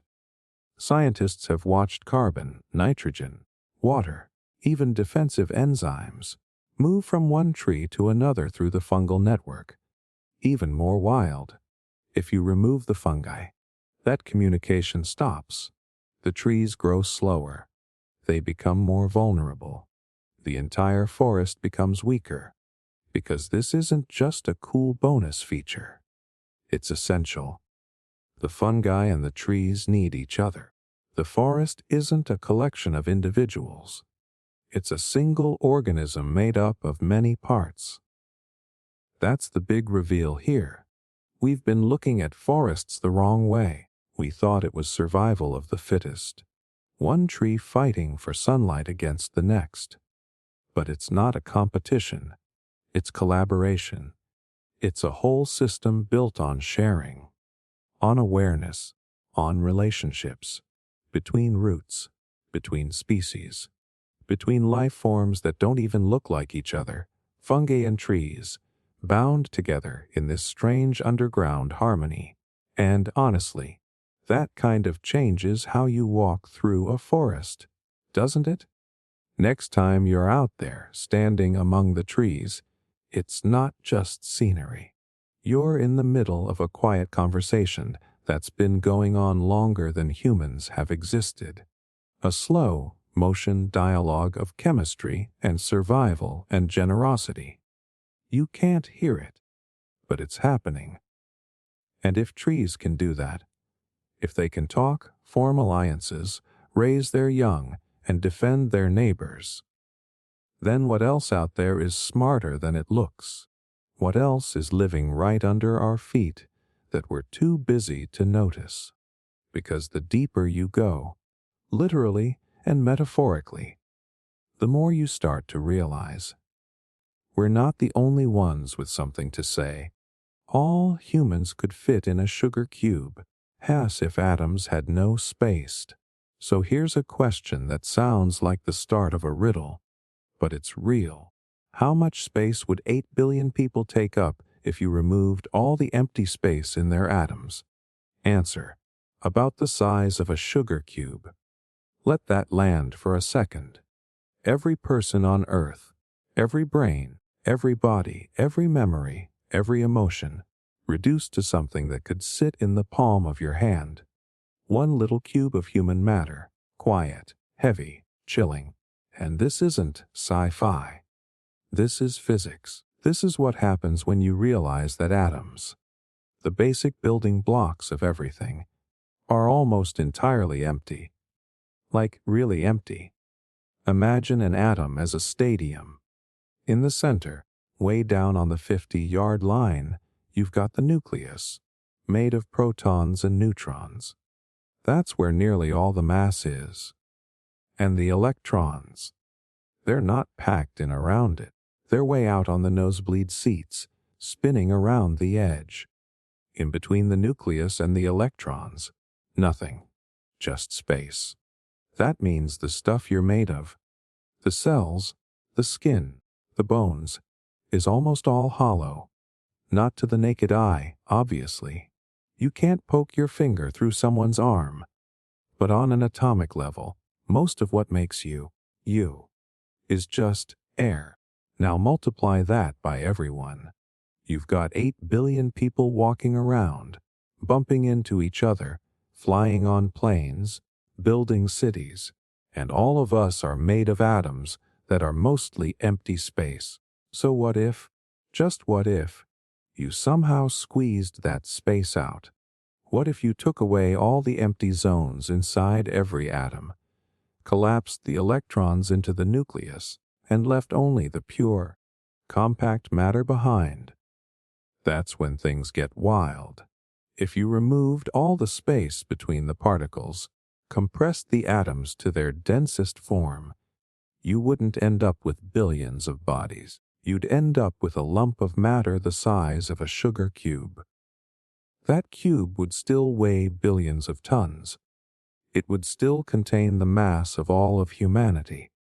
But it would be unimaginably dense, like a tiny, silent neutron star made of us. And if you're thinking, wait, that sounds impossible, it's actually not far off from something we know exists. Neutron stars are exactly that. A whole star crushed down until the atoms collapse. The electrons and protons combine into neutrons, and boom, you've got ultra-dense matter, the kind where a teaspoon weighs more than every building in New York City.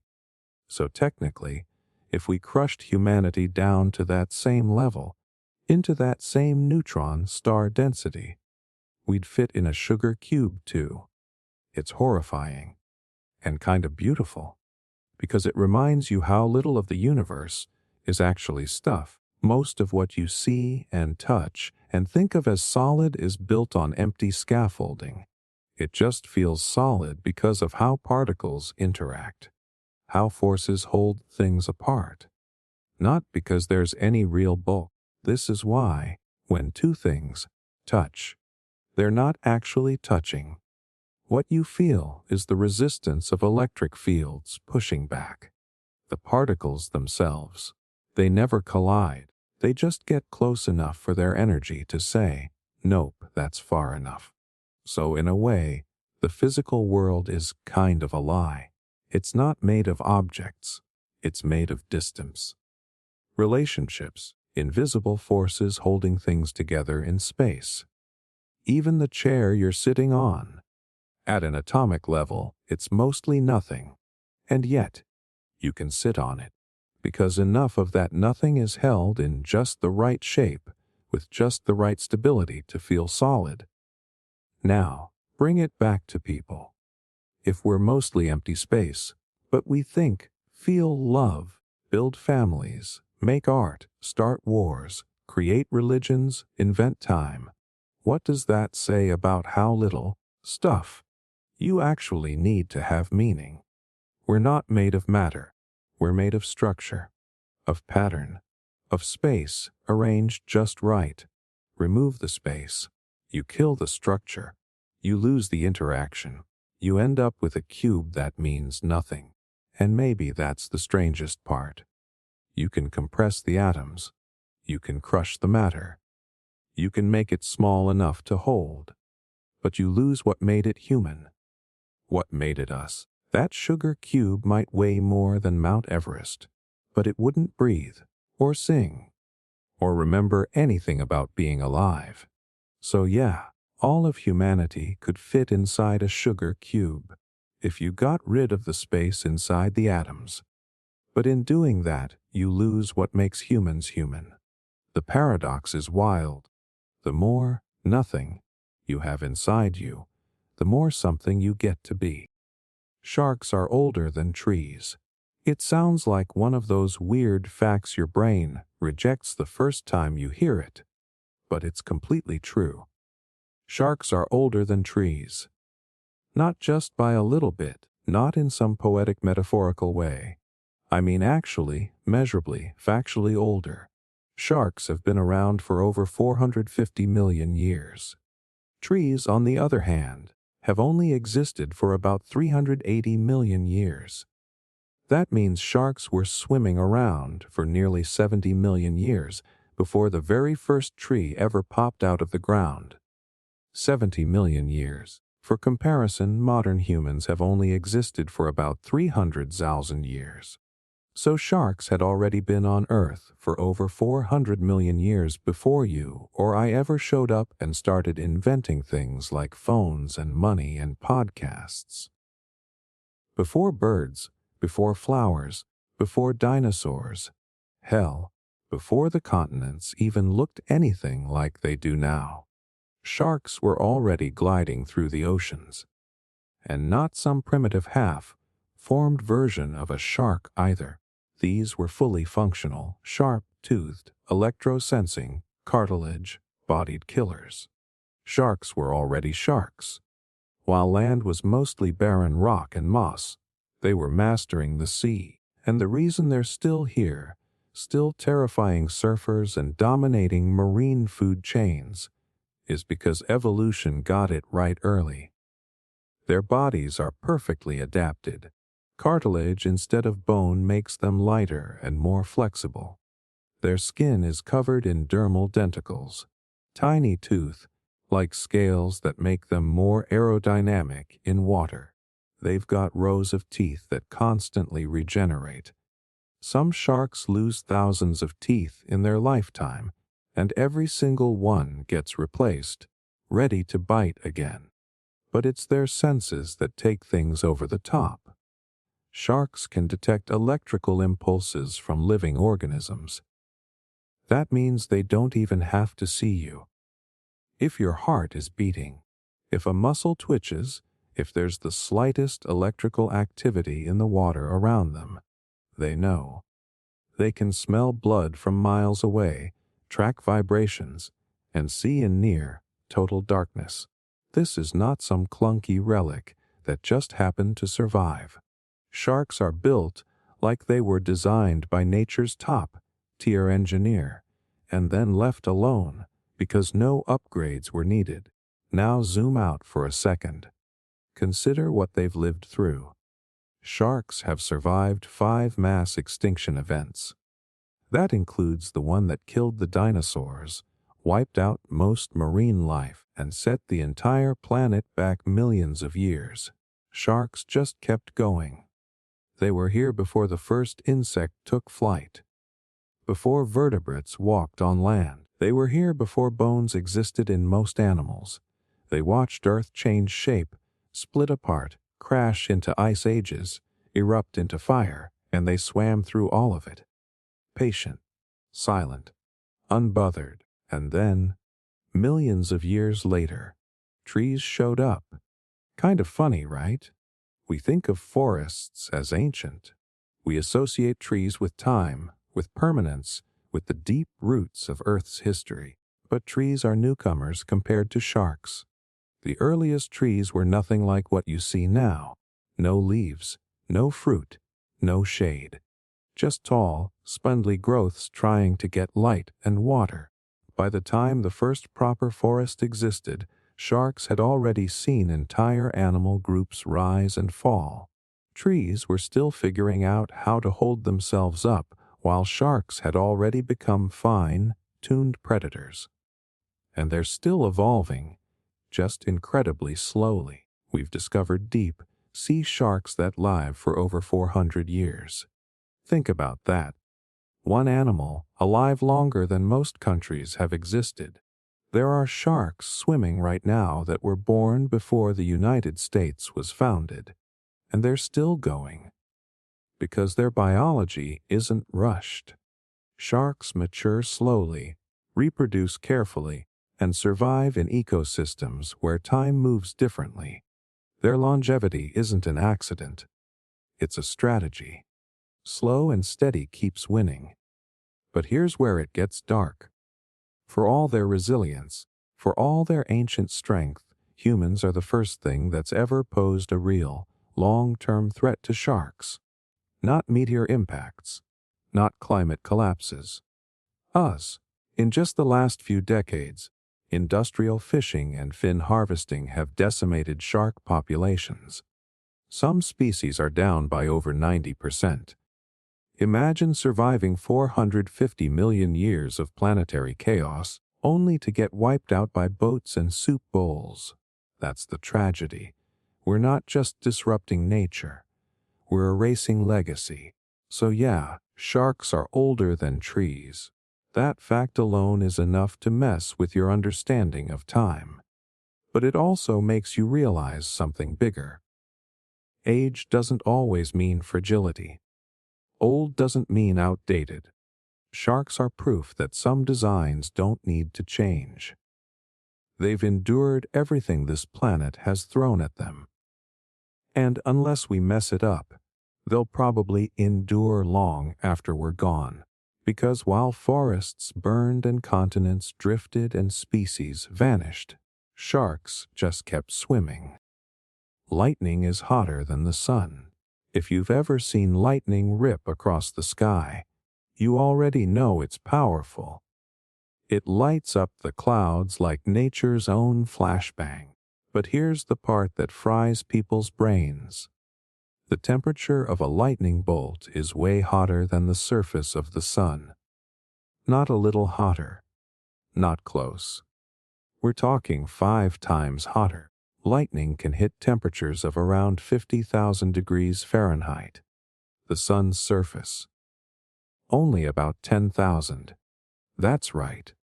When a lightning bolt slams through the sky, that blinding white streak is hotter than the fiery surface of the giant star our entire planet orbits. Let that settle in for a second. Because the sun, that's the baseline for hot. In our minds, it's the thing we physically can't look at. The thing that scorches your skin from 93 million miles away, and yet a bolt of lightning. That sucker is hotter, just hanging out in the atmosphere, doing its thing, flashing between clouds and the ground in a split second. Not even special lightning. Regular lightning. And here's the craziest part. It happens all the time. Earth gets hit by lightning around 8 million times a day. So 8 million times a day, something hotter than the surface of the sun hits our planet. And most of us just shrug it off like it's a cool weather event. But why is it so hot? What's actually going on inside a lightning bolt that makes it more extreme than the sun's surface. To understand it, you've got to zoom in.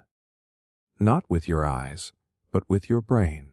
Lightning happens when the charge difference between a cloud and the ground gets so huge, nature just can't take it anymore. The air, normally an insulator, gets overwhelmed. The electric field rips electrons loose and creates a narrow, high-energy channel of plasma, basically ionized air. And that plasma is where the magic happens. When lightning strikes, all those particles slam together at ridiculous speeds. The atoms in the air get excited, stripped of electrons, smashed into one another. This sudden explosion of energy causes the temperature to spike almost instantly. We're talking tens of thousands of degrees in a fraction of a second. And because it's happening in such a narrow space, the heat has nowhere to go. It just builds up fast. That flash you see, that's superheated plasma glowing from the insane temperature. The thunder, that's the air around it expanding so fast it creates a shock wave. The same way a bomb creates a blast. Lightning is nature's sonic boom, but with thermal violence instead of fire. Now here's what makes this even weirder. The sun is a nuclear fusion reactor. It fuses hydrogen atoms into helium under immense pressure, and that fusion is what creates heat and light. The reason the sun is only 10,000 degrees on the surface is because that energy radiates outward. It's hot, but it's spread over a massive surface area. The core of the sun, that's a different story. That's where it gets into the millions of degrees. But we're not comparing lightning to the core. We're talking surface temperature, the photosphere, and lightning wins. That single flash in the sky, that jagged electric snake that lasts less than a second. It's more intense, more violently hot than the burning sphere that powers all life on Earth, and we barely think about it. We treat it like background noise during a storm. We stand at windows and watch it like it's a light show. But if you were close enough to touch that bolt, you wouldn't just burn. You'd vaporize. Your atoms would be scattered before your brain could process the pain. That's how fast, how violent, and how hot it is. But here's what's even crazier: lightning doesn't always strike from cloud to ground. Sometimes it goes up. It can blast from the top of a storm into space. There are even stranger forms: sprites, blue jets, things that fire out of storms and reach into the upper atmosphere. Lightning isn't just heat. It's a clue that we don't fully understand everything happening above our heads. The atmosphere is still a wild frontier. And get this, scientists have been able to create lightning in the lab, using lasers to guide it. They've tried to study its exact structure, slow it down with high-speed cameras, even replicate the conditions inside the bolt. But every time we get closer, lightning throws us another curveball. It's still unpredictable, still chaotic, still one of nature's most dramatic mysteries, and still, somehow, hotter than the star we revolve around. So the next time you see a storm rolling in, and you hear that crackle of thunder chasing a sudden flash, know this: you just witnessed one of the most violent temperature spikes on the entire planet. You saw raw power, hotter than the sun, rip through the sky in silence and vanish just as fast. And the only reason you're not more impressed is because it happens all the time. Gallium melts in your hand. Imagine holding a piece of metal in your hand. Solid, silvery, looks kind of like aluminum or mercury frozen in time. Now imagine that metal slowly turning into a liquid, right there in your palm, like it's melting from the heat of your skin. No flame, no oven, just your body heat. Sounds like something out of a sci-fi movie, right? Except it's real. The metal is called gallium, and it literally melts in your hand. And I mean that literally. Gallium's melting point is just under 86 degrees Fahrenheit. That's cooler than your normal body temperature, which sits around 98.6. So the moment you pick it up, it starts to liquefy. Not dramatically, not with smoke or sparks, but slowly, creepily, like a puddle forming out of nowhere. 1 second it's solid, the next it's seeping through your fingers. It doesn't burn, it doesn't sizzle. It just gives up its shape and becomes this thick, metallic liquid with a mirror-like surface. It feels wrong. It feels like breaking a law of physics with no effort at all. But that's what makes gallium such a trip. Most of us are taught that metals are solid, right? That they're strong, rigid, industrial. We're used to iron, steel, copper, the hard stuff. Even mercury, the only metal that's liquid at room temperature, still has this toxic off-limits mystique. But gallium just breaks the rules in the chillest way possible. It looks innocent, it's safe to handle, and it straight up disobeys what you think metal should do. It melts in your hand, and the first time you see it happen, it rewires something in your brain. But don't let the softness fool you. Gallium is not a novelty item. It's not just some party trick for chemistry nerds. This element is ridiculously useful. It's used in semiconductors, LEDs, solar panels, medical thermometers, and high-end electronics. Gallium arsenide, one of its compounds, is a core material in the tech that powers our phones, satellites, and fiber optic systems. It's one of those rare elements that helps make the modern world function. Quietly, invisibly, like a backstage crew member that never gets the spotlight. And here's where it gets even weirder. Gallium doesn't just melt easily. It stays liquid for a long time. Its boiling point is absurdly high, over 3,900 degrees Fahrenheit. That means it turns to liquid super easily, but refuses to evaporate or boil unless things get absolutely extreme. That's a wild combo. Most substances don't behave like this. With gallium, you get this extended middle phase where it just exists in this liquid, metal form, stubbornly resisting the next step. Also, and this is kind of spooky, gallium can break other metals. Yeah, it messes with aluminum in a way that feels borderline malicious. If you put gallium on an aluminum surface and let it sit, the aluminum starts to lose its structure. It weakens, crumbles. Looks like it's been corroded from the inside out. That's because gallium sneaks between the atoms of the aluminum and disrupts the crystal structure, making it brittle. No heat, no acid, just chemical sabotage. Engineers are so aware of this that gallium is banned on airplanes because it can potentially weaken aluminum components. All from a soft, silvery metal that melts in your hand. It's like gallium isn't interested in fitting into any category, solid, only when it's cold. Toxic, nope, it's actually pretty safe to handle, though you probably shouldn't eat it. Reactive, kinda, but not explosively so. Valuable, extremely, dangerous. Depends on the context. It's an element with an identity crisis, and that's what makes it unforgettable. Even the way it was discovered is kind of poetic. Gallium was predicted by a scientist before it was actually found. In the 1800s, chemist Dmitri Mendeleev, the guy who designed the periodic table, noticed a gap. He said, "Hey, there's supposed to be a metal here with these properties. We just haven't found it yet."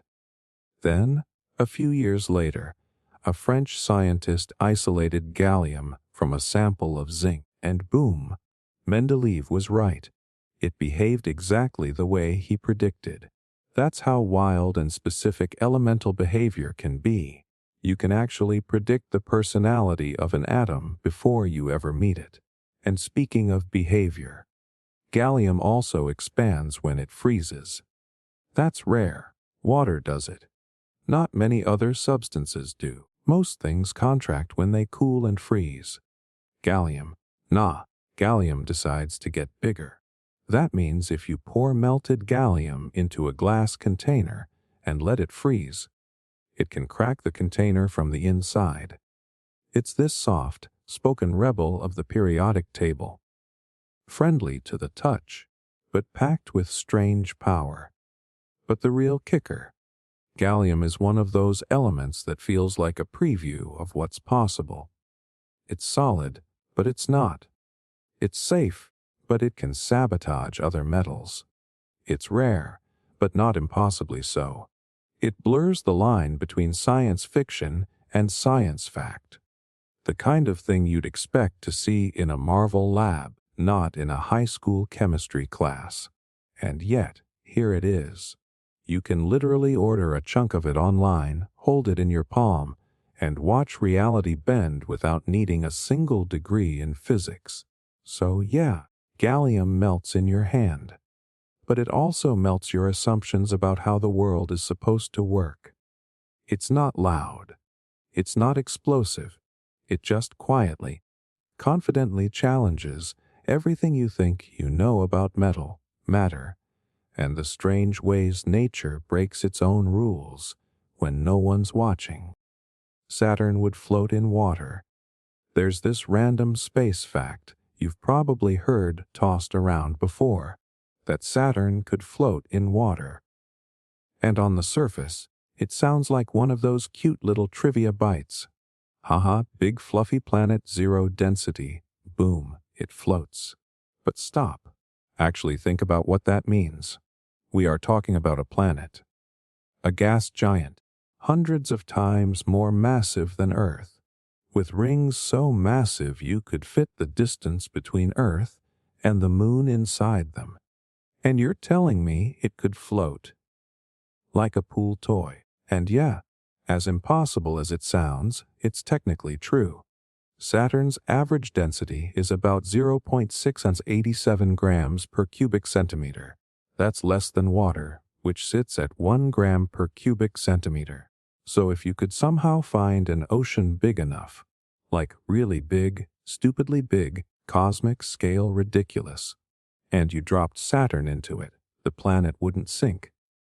It would float, slowly, gently, like a cosmic beach ball just bobbing around in the largest bathtub ever imagined.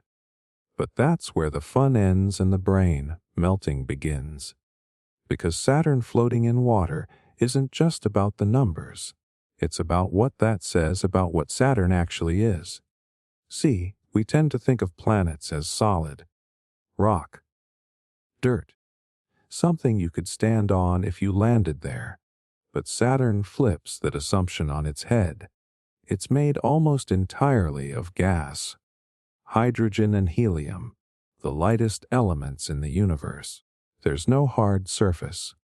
If you tried to land on it, you'd just fall deeper and deeper through layers of compressed gas and clouds until your ship collapsed under the pressure. It's a planet, yes, but one that's closer to a floating atmosphere than a solid object. That's what makes it so light for its size. Saturn is enormous, second largest planet in the solar system, but it's basically a giant puffball. All volume, little mass. Its rings might be the flashiest part, but the real story is its interior. The density is so low because there's so little actual stuff inside it. Not in the way we're used to. The gravity compresses some gas into a denser core, sure, but compared to Earth, it's featherweight. Now, obviously, you can't actually float Saturn in water.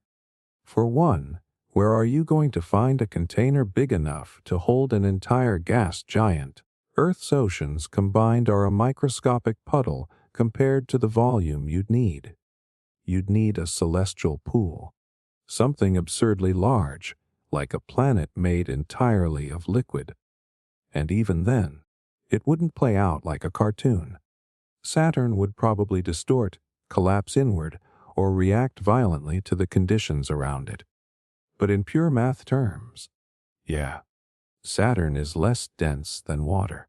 That's insane.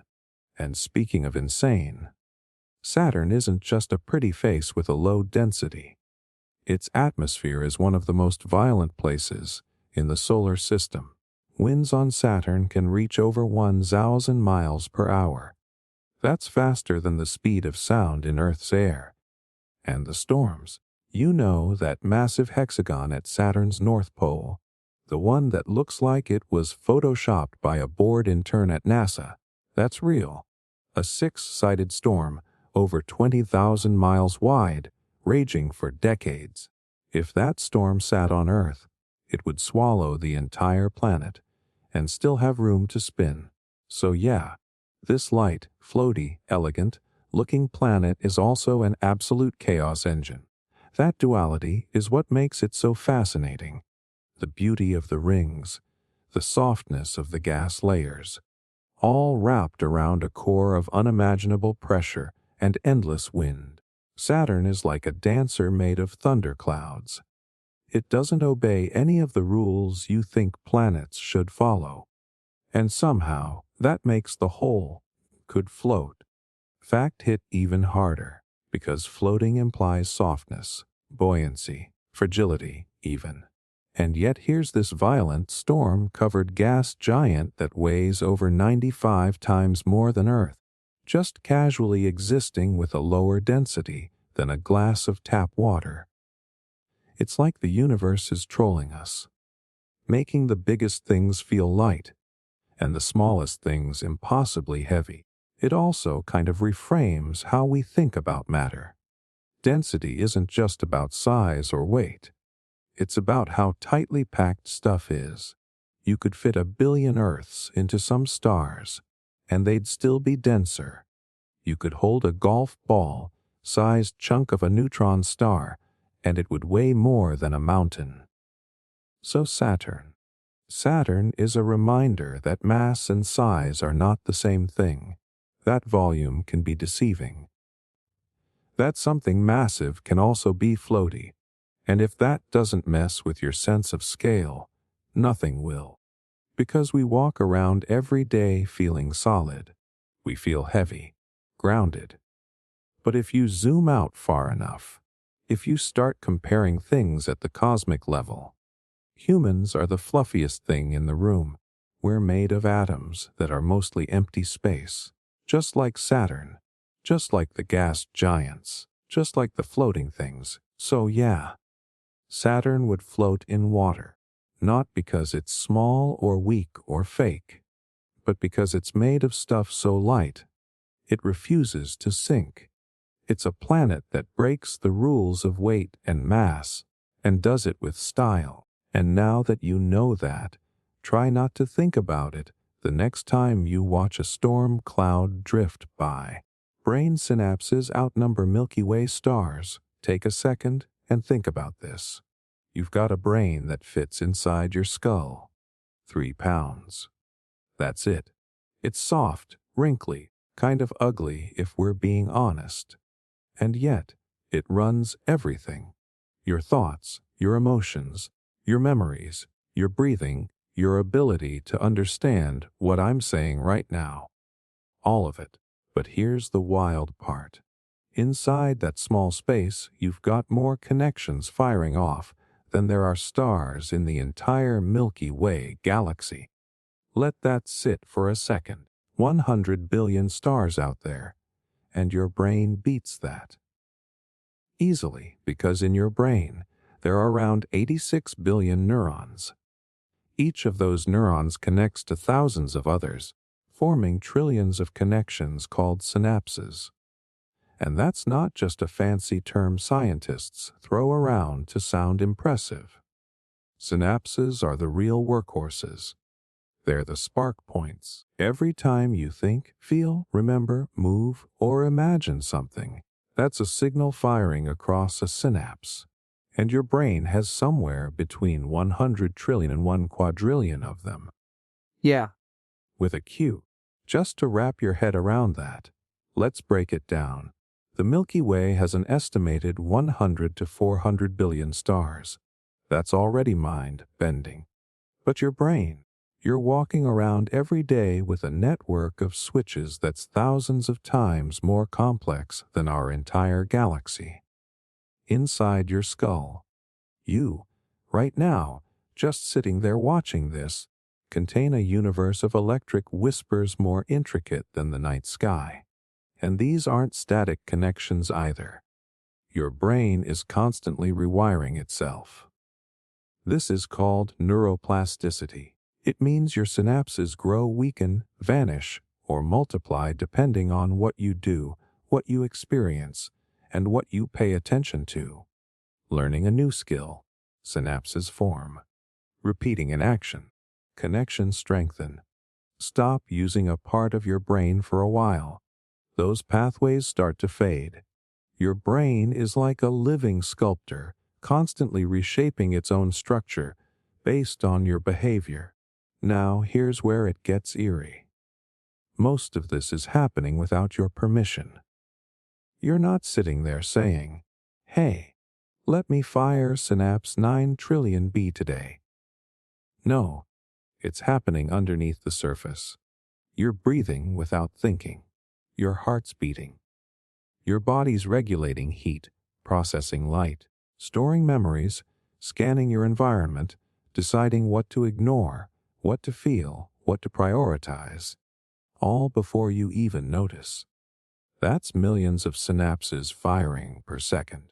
You are not in charge of most of your own brain, and yet it's working overtime to keep you alive. And when you try to push it, it adapts. Fast. Take juggling, for example. Someone who's never juggled starts practicing, and after just a few weeks, brain scans show actual physical changes in the areas tied to coordination and spatial memory. Like, the gray matter literally thickens. Or when someone learns a new language, their hippocampus, the memory hub, starts building out new highways of synaptic connections. The more you use your brain, the more intricate it becomes. It's not just metaphorical, it's measurable. But here's the kicker. For all this power, your brain runs on less electricity than a light bulb. Around 20 watts. That's it, a tiny power draw, and yet it supports a neural network so vast, so fast, that it can out-calculate supercomputers in certain tasks, all because of these trillions of synapses, each one passing tiny chemical signals, shaping who you are. Now pause for a second and really take that in. You are literally carrying a structure more complex than the galaxy. Right now, it fits in your head. It weighs less than a melon. And it is constantly editing, adapting, predicting, and reacting, all so you can exist in a world that's changing every second. And it's not just about memory or thought. These synapses shape your identity, your preferences, your habits, your beliefs. They're not set in stone. They're the result of which connections get reinforced over time. So when people say, change your mindset, it's not just self-help fluff. It's biology. If you consistently focus on something, even something as small as gratitude, or discipline, or focus, you're physically rewiring your brain to favor those patterns. That's why habits matter. They're not just behaviors. They're instructions for your future neural structure. Think about how insane that is. You, right now, are influencing the shape of your own brain just by what you choose to focus on. What you pay attention to becomes what you're made of. That's not poetry. That's neuroscience. So yeah, your brain has more synapses than stars in the Milky Way. But that's just the start. Because unlike stars, which are static and cold and scattered across billions of miles, your synapses are fast. dynamic, personal. They're the reason you feel joy, the reason you fear loss, the reason music hits you in the chest and smells trigger forgotten memories. They're why a stranger's face can remind you of your childhood dog. They're why you dream, why you love, why you learn. And they're not infinite. Over time, the connections we don't use fade. This is why kids learn languages faster. Their brains are wide open to building new pathways. But the good news, it never truly stops. Even in old age, even in recovery, even after trauma, synapses can regenerate. Not easily, not instantly, but they can. Your brain wants to keep evolving. You just have to give it a reason to. So the next time you look up at the night sky, thinking about the billions of stars twinkling in that vast cosmic sea, remember that there's something even more incredible right behind your forehead. You don't have to go to space to see the universe. You're carrying one already. Water can freeze and boil at once. Okay, get ready for a brain short circuit. You've seen water boil. You've seen it freeze. But what if I told you it could do both at the same time? Not in some weird sci-fi parallel universe. Right here. Real water. Freezing and boiling in the exact same moment. Sounds completely impossible, right? Because we're used to thinking of those as total opposites. Boiling means hot. Freezing means cold. How can one thing be doing both at once? That would be like someone being on fire and frozen solid at the same time. And yet, science says, yep, that's a real thing. And it even has a name. It's called the triple point. So here's what's going on. Water doesn't just change based on temperature. It also changes based on pressure. The air pressure around it, or lack of it, actually helps decide what state it's going to be in.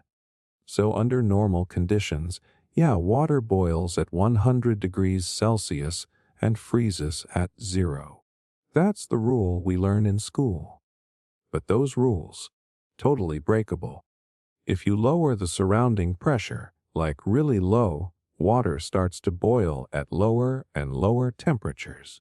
And at a certain point, this very specific combo of low pressure and just the right temperature, something magical happens. Water reaches this sweet spot where it's stable as a liquid, but it's also evaporating into a gas and solidifying into ice all at once. It's like reality glitches. One substance, 3 states, 1 moment. And it's not theoretical. You can actually see this happen in a lab. In fact, researchers demonstrate it with what's called a vacuum chamber. They take a tiny dish of water, place it inside this sealed container, and start pumping the air out to reduce the pressure. As the pressure drops, the water starts to boil, even though it's cold. That alone is wild, right? Cold water boiling. But then it gets weirder. Keep the pressure low and the temperature steady, and suddenly, ice crystals start forming, even as bubbles are still rising. You're looking at boiling and freezing, happening together, like the laws of physics decided to party all at once.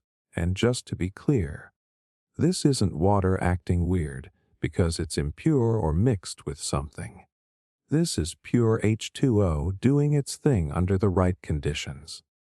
The triple point is a very precise state, exactly 0.01 degrees Celsius and about 6.1 thousandths of normal atmospheric pressure. That's all it takes. Lower the pressure, nudge the temperature just right, and boom. Water goes 3, 4, 3, solid, liquid, gas, simultaneously.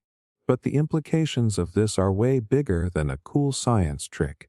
This triple point isn't just some weird corner case. It's actually used as a reference point for calibrating scientific instruments. Like if you're building ultra-precise thermometers or pressure sensors, the triple point of water is a gold standard. Why? Because it's reliable, predictable. No matter where you are in the universe, water will hit the triple point at that exact pressure and temperature. It's like a universal fingerprint for one of the most common molecules in existence. And there's another layer to this. If water can exist in all three states at once under the right conditions, what else can? Turns out, almost every pure substance has a triple point. Carbon dioxide, for instance, has one too, but at a much lower temperature and pressure. That's why dry ice doesn't melt into a puddle.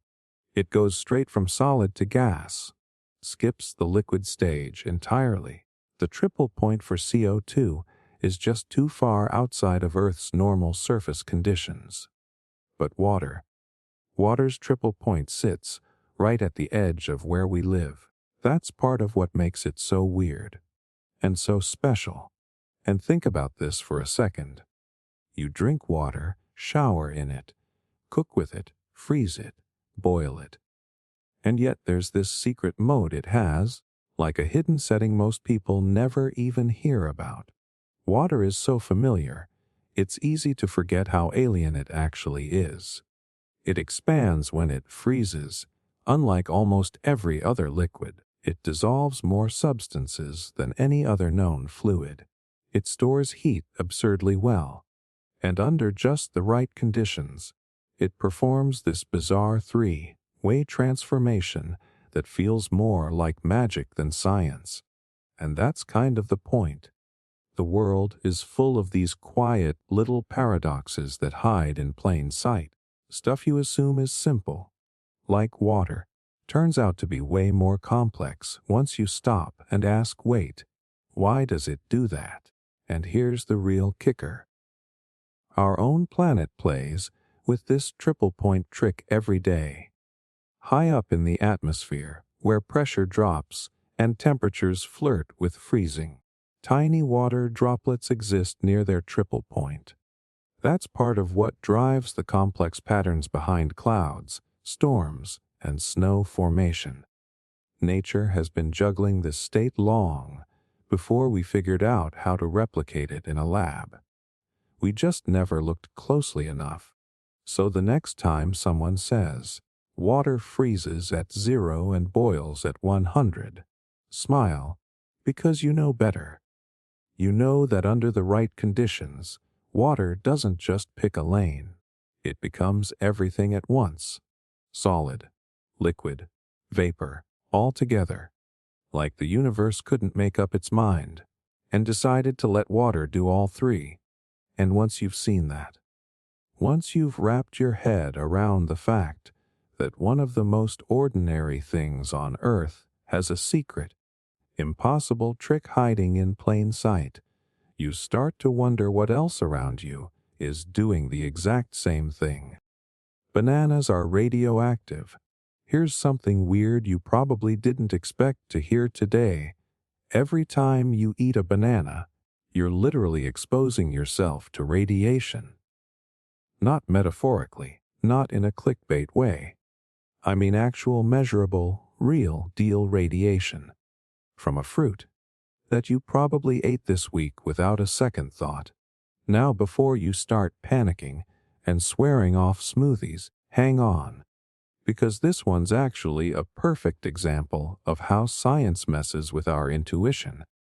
We hear the word radiation, and we immediately think of Chernobyl, hazmat suits, glowing green sludge.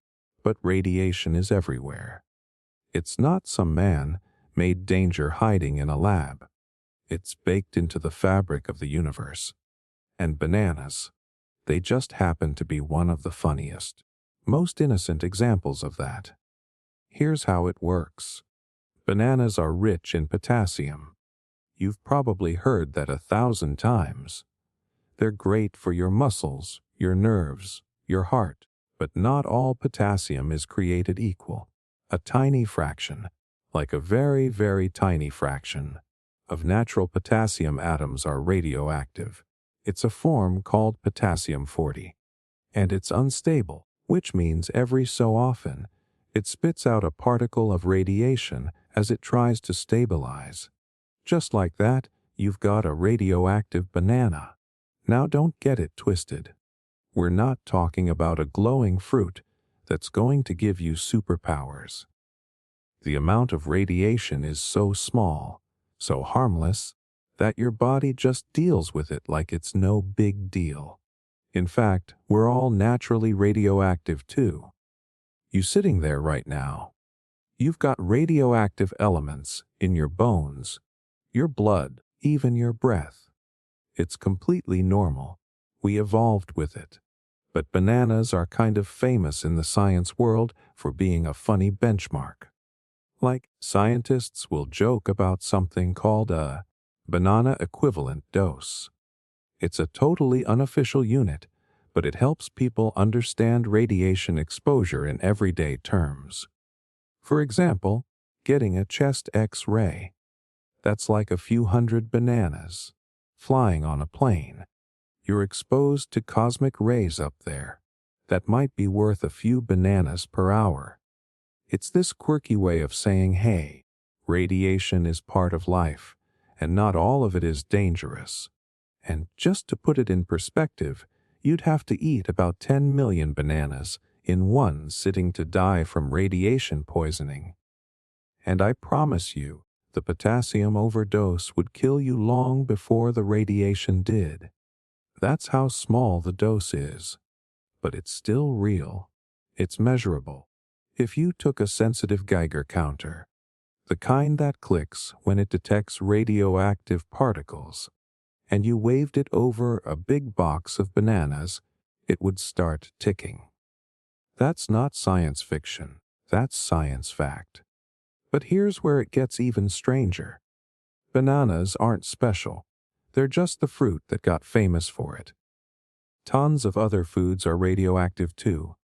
Brazil nuts, way higher. Potatoes, carrots, even red meat, all have trace amounts of natural radioactivity. Because the elements involved, potassium, uranium, thorium, they're all part of the earth. And if they're in the soil, they're in the food. And if they're in the food, they're in you. So what does that mean? Are we all walking radiation experiments? Not really. What it means is that our idea of radiation equals danger is way too simplistic. Context matters. Amount matters. Your microwave gives off radiation. Your phone does too. Sunlight, full of it. But we don't panic over that. Because our bodies are built to handle low doses. We've got cells that repair radiation damage constantly. And unless you're living inside a reactor core, your exposure is probably within the safe zone. What bananas really do is force us to stop thinking in extremes. They're like a slap in the face from reality. You assume something is dangerous because it sounds scary. But then science comes along and says, surprise, the harmless fruit you pack in your lunch is technically radioactive. Now what? That's the power of curiosity. It makes you look again. It makes you stop trusting your gut for a second and ask, wait, how does this actually work? What else have I misunderstood? And when you start asking those questions, you start to see the world differently. You stop being afraid of words like radiation.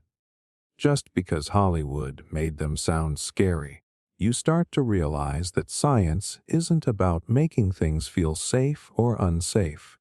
It's about understanding what's really going on underneath. And yeah, maybe that understanding starts with something silly like radioactive bananas. But that one small fact, that single thread, it can unravel a whole sweater of assumptions. It reminds you that nature doesn't follow our rules. It does what it does, and it's up to us to figure it out. With open minds, with better questions, and sometimes with fruit. So go ahead, eat the banana, you'll be fine. But never forget, that tiny, innocent snack in your hand is humming with atomic energy, quietly, invisibly. And that's not science fiction. That's just the universe being weirder than we expected. Ice can start a fire. Let me throw a curveball at your brain. Ice can start a fire. No, that's not a riddle. That's not some metaphor. That is a literal, physical possibility. The coldest, most frozen thing you can imagine, ice, can be used to ignite flames, like caveman style, like survival mode in the wild. And the first time you see it happen, it completely wrecks your idea of how fire even works. Because fire and ice are supposed to be opposites, right? One burns, the other freezes. One is life, one is death. That's how we've always pictured them.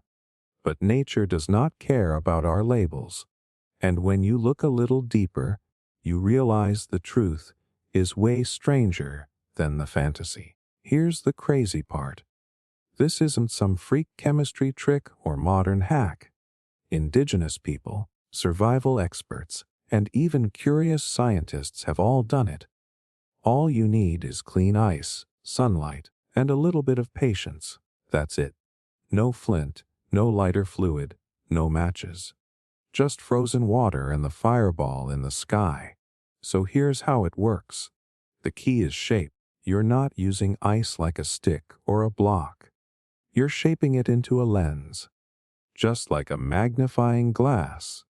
The smoother and clearer you can make that ice, and I mean crystal clear, no cloudy chunks, the better it works. The goal is to focus sunlight into a tight, hot point. And if that point lands on something dry and flammable, like leaves, bark, or paper, boom. Ignition. It's not magic. It's physics. And it all comes down to how light bends. Light travels in straight lines until it hits something like glass or water. Then it bends. That's refraction.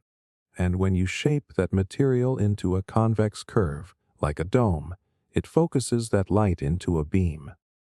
That's how magnifying glasses can start fires. It's not the glass doing anything magical. It's just concentrating the sun's energy into one spot until it's hot enough to burn. Ice, if shaped the right way, does the exact same thing. Now sure, it's harder than striking a match. You need super clear ice, which usually means you have to melt and refreeze clean water. You've got to polish it into the right curvature, which takes some effort, and you need strong sunlight. Cloudy skies are a no-go. But in survival situations, when you're stuck with nothing, knowing this could literally save your life. Because fire means heat. It means cooking. It means protection.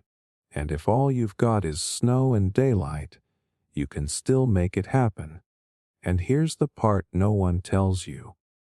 This whole concept is a test of patience and precision. It makes you slow down, carve the ice, turn it in your hands, wait for the focus point to hit just right. It's not a brute force thing, it's almost meditative. And when that smoke finally starts to rise off the dry grass, it feels like watching science breathe. The moment you realize that frozen water can harness fire, that flips everything, because this isn't just about survival skills or cool tricks. It's about the bigger idea that opposites aren't always what they seem. We think cold cancels hot. We think ice should destroy fire, but under the right conditions, ice becomes the reason fire happens, and that completely destroys the way we've been taught to think about natural enemies.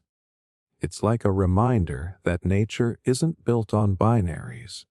It's full of weird overlaps, gray areas, strange little loopholes. And when you know where to look, those loopholes turn into superpowers. Think about it. How many things in life have we assumed are locked into one identity? Ice is cold. Fire is hot. That's the story. But what if they're not enemies? What if they're just tools? And it's how we shape them that matters. And yeah, Maybe you'll never be stranded in the wild needing to polish ice into a lens just to stay alive. But this isn't just about fire. It's about possibility. It's about seeing tools where other people see limits. It's about realizing that sometimes the thing you thought was your obstacle, the cold, the frozen, the stuck, is the very thing that can spark the next step. So yeah, ice can start a fire. And once you see that, you start to ask better questions. Like, what else in this world is more powerful than it looks? What other contradictions are secretly keys, waiting to be used the right way? Because fire from ice, that's not just survival, that's transformation. And it makes you wonder how many other opposites are secretly in love. Feathers and hammers fall the same in a vacuum. You ever drop something heavy at the same time as something light and just know which one's hitting the ground first? A hammer and a feather, for example, not even close, right? The hammer slams down. The feather just kind of floats there, like it's in no rush to arrive. But here's the twist.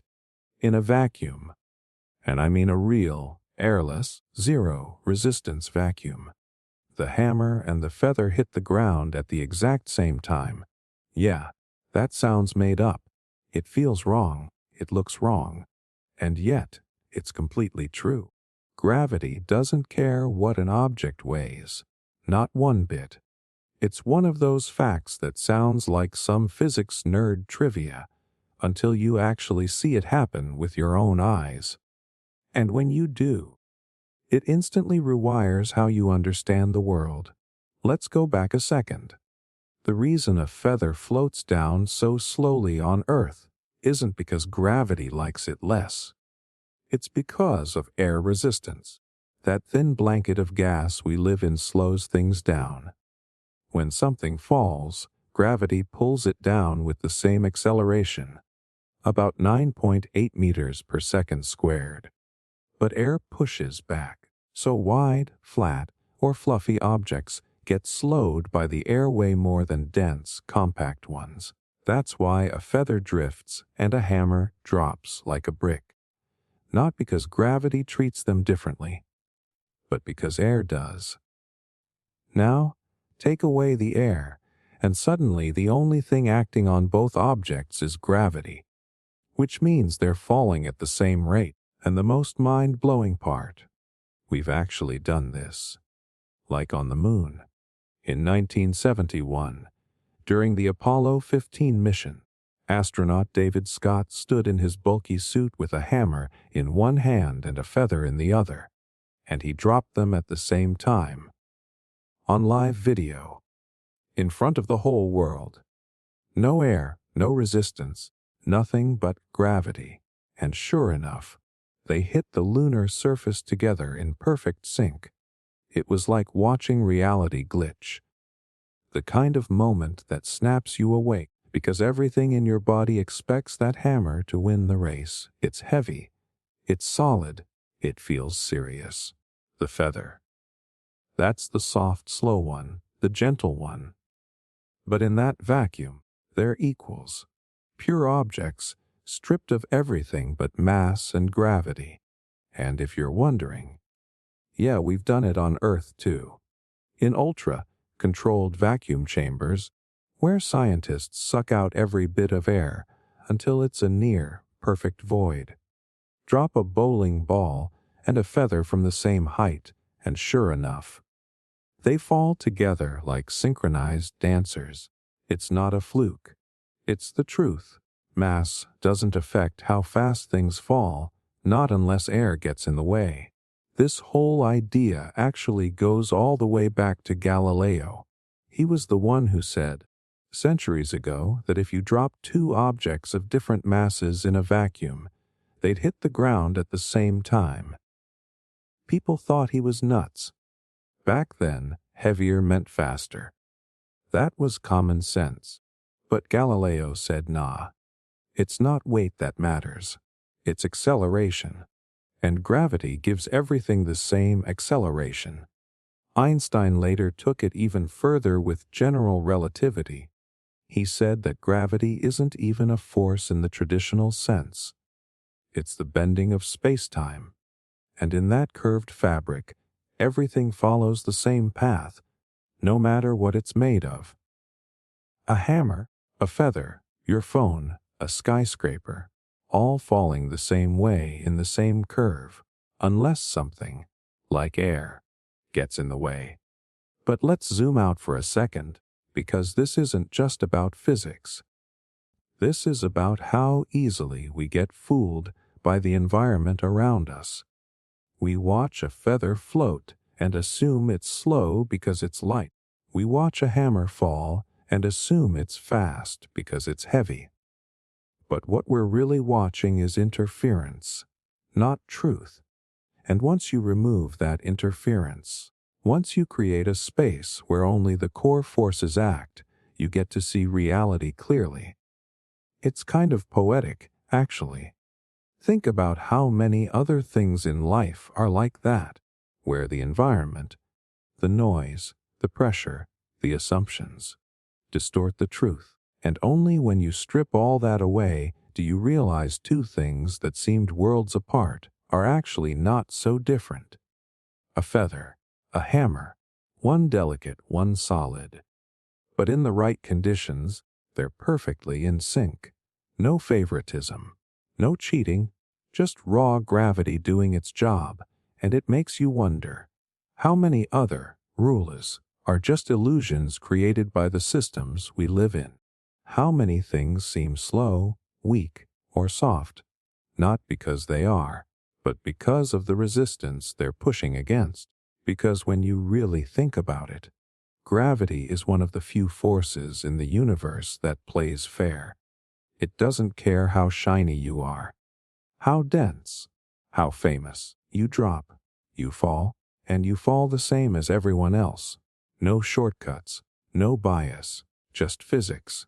And the day you understand that, the day you realize a feather can fall like a hammer and a hammer can fall like a feather, that's the day you stop trusting appearances and start paying attention to what's actually happening underneath. Because the truth is, the universe is weird, but it's also stunningly fair. Plants know when they're eaten. Get ready to question every salad you've ever eaten. Because plants, yeah, they know when they're being eaten. I don't mean that in some abstract poetic sense. I mean literally. The moment a leaf gets chewed, the plant senses it. It responds. It defends itself. And it's not just reacting to damage like a broken machine. It's detecting something, processing it, and firing off a response, which sounds an awful lot like awareness. And I get it. That sounds like nonsense. We've been trained to think plants are passive. Green decorations, background scenery. They don't have brains. They don't move. They don't scream. So they can't know anything, right? But that's the thing. We've been judging plant intelligence by the wrong standards. Just because something doesn't look like us doesn't mean it's not doing something incredibly smart beneath the surface. So let's get into it. What does it actually mean when we say plants know they're being eaten? It starts with vibration. When a caterpillar chews on a leaf, it doesn't just rip the tissue. It creates a very specific pattern of sound waves, a chewing frequency. Scientists at the University of Missouri actually tested this. They placed small speakers next to Arabidopsis, a tiny mustard plant, and played back the sound of caterpillars munching. No actual bugs, just the sound. The plants responded. They began releasing chemical defenses, just like they would if a real insect was attacking. And here's the kicker. When researchers played back random vibrations or noises, the plants did nothing. It wasn't just reacting to sound. It was recognizing chewing, distinguishing between harmless background noise and a direct biological threat. That's not mechanical. That's selective awareness. And if that doesn't already mess with your idea of plant consciousness, it gets even weirder. Some plants, like corn, release a kind of SOS signal when they're under attack. They emit volatile chemicals into the air, and those signals attract parasitic wasps. The wasps show up and attack the bugs that are eating the plant. Like little green distress flares, they're not just reacting, they're calling in backup. And this isn't some fluke found in a lab petri dish. This happens in wild ecosystems all over the planet. Grasses, tomatoes, tobacco, maple trees. They all send out chemical alarms. They all defend themselves when they're injured. And the more we study it, the more it becomes clear plants aren't passive. They're aware, in their own alien way. Now, let's clear something up. No, plants don't feel pain the way we do. They don't have nervous systems, no brains, no pain receptors. But pain isn't the only form of awareness. Think about it. Octopuses are insanely intelligent and have neuron clusters spread across their arms. Jellyfish have no brain, but still navigate, hunt, and learn. Intelligence doesn't always wear the same costume. And plants, they've evolved a totally different toolkit. Instead of neurons, they use electrical signals. That's right, plants have their own internal communication systems. When you damage one part of a plant, electrical signals shoot through its tissues to warn the rest. Within minutes, other parts of the plant start changing their chemistry, hardening their cells, making themselves taste bad, producing toxins. It's a full body response. That's not just reaction. That's coordination. And it all happens without a single brain cell. Here's something even crazier. When a plant is being eaten, it can change its flavor. Not for fun, to deter the attacker. It makes itself bitter or toxic in real time. Some plants even change their texture, making themselves harder to chew. Imagine that. You're chewing on something, and it starts fighting back, silently. And then there's the warning system. Some species of acacia trees, when grazed by animals like giraffes, pump tannins into their leaves, making them taste awful. But that's not the weird part. The trees also release ethylene gas into the air. The wind carries that signal to nearby acacias, which then preemptively start producing tannins before a single leaf is touched. That is not reflex. That is anticipation. And yet, for centuries, we thought plants were just there, silent, unfeeling, dumb. Turns out, they've been communicating this whole time, just not in the ways we expected. This is where things start to get a little existential. Because if plants are aware of damage, if they send out distress calls, if they respond to vibrations, coordinate defenses, and warn their neighbors, then where do we draw the line between intelligence and instinct? What counts as knowing? Is it thought, memory, reaction? Because if you define knowing as detecting a threat and responding to it with purpose, well, plants check every single box. It's almost like we've confused stillness with stupidity. But nature doesn't care about movement. It cares about survival. And plants, they've been surviving for hundreds of millions of years without running from anything. They don't need to move. They adapt. They evolve chemical warfare. They weaponize scent. They bend light, redirect growth, and manipulate other species into doing their bidding. That's not mindless. That's genius. So next time you bite into a salad, remember this. Those leaves knew it was coming. They might not scream. They might not flinch. But in their own language, they were already responding. And maybe, just maybe, The world around you is far more alive and far more aware than it lets on. Your stomach replaces itself every few days. You know that saying about trusting your gut. You might want to rethink it, because the gut you're trusting today might not even be the same one you had a few days ago. No joke. Your stomach, that acid-filled, digestion-warping powerhouse, replaces itself on a regular basis, like completely. It sheds its own lining and regenerates it every few days, which means the stomach you have right now, fresh, recently born, the one you had last week, gone, flushed, recycled. And that's not some metaphor or philosophical thought experiment. That's biology. Hardcore survival mode, baked into your body's blueprint. Because the stomach is one of the most self-destructive organs you've got. Here's what's wild. Your stomach is basically filled with acid strong enough to dissolve metal. Literally. Hydrochloric acid. The stuff sloshing around in there can melt through bone if left long enough. It's part of why digestion works so well. It breaks down food into its chemical building blocks. But here's the catch. Your stomach isn't immune to that acid, that corrosive soup. It can destroy your stomach lining just as easily as it breaks down food. So how do you not digest yourself from the inside out?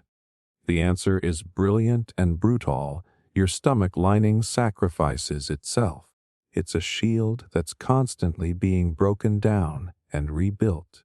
Your body is playing a high-stakes game of cellular defense, shedding the top layer of your stomach lining every few days and replacing it with fresh cells before the acid can eat too deep. That replacement process never stops.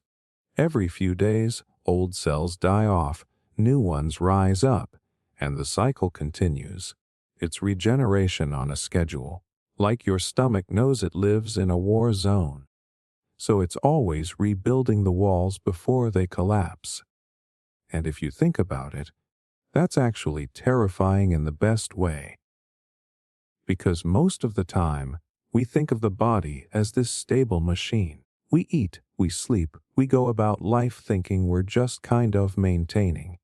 But your body is not maintaining, it is fighting, repairing, replacing, all the time, behind the scenes, every day. It's not just the stomach lining that does this. Your skin renews itself every few weeks. Your taste buds every couple of days. Your intestinal lining, even faster than your stomach. Your body is basically a biological version of a sandcastle being rebuilt as the tide crashes in. But the stomach stands out because of the environment it works in. It's one of the most hostile places in the human body. It doesn't get a break. It doesn't get a chance to rest. It's constantly full of acid, enzymes, bacteria, pressure, and heat. And yet it holds the line. And here's something even crazier. When your body senses damage in the stomach lining, maybe from stress, spicy food, infection, or medication, it kicks the cell regeneration into overdrive. It sends in reinforcements. It rebuilds faster. But if that balance breaks, if the acid overwhelms the repair process, that's when ulcers form. That's when things start to burn, bleed, and break down. So this little self-renewal cycle isn't just a nice bonus. It's a survival requirement. Now here's where it gets really interesting. Your stomach doesn't just replace its lining randomly. The whole process is regulated by your body's internal signals. Hormones, enzymes, growth factors. It's like a construction crew on a strict schedule. And the quality of that rebuild depends on what you eat, what you feel, how much stress you're under, even how much you sleep. Think about that. Your emotions, your habits, your diet, all of it affects how your stomach defends itself. That means if you're running on anxiety, processed food, and caffeine, your body's rebuild might be thinner, weaker, more vulnerable. You might not feel it immediately, but the damage adds up. Now let's zoom out for a second, because this fact, that your stomach is constantly rebuilding itself, isn't just fascinating. It's deeply symbolic. It's a reminder that destruction doesn't always mean the end.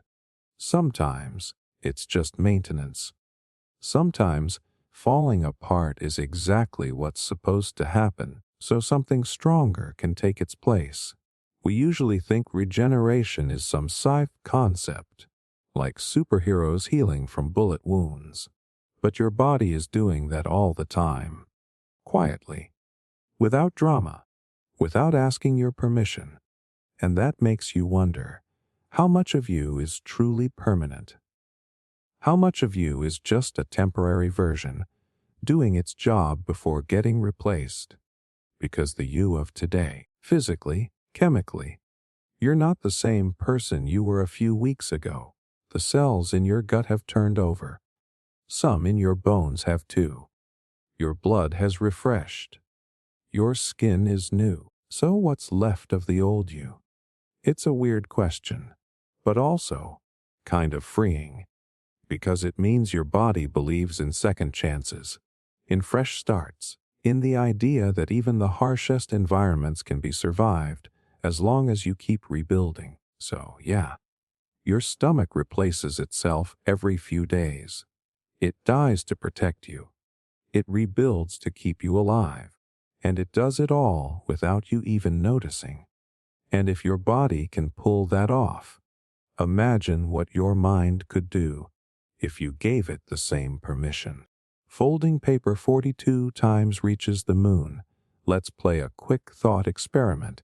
I hand you a regular sheet of paper. Just one. About the thickness of a fingernail clipping.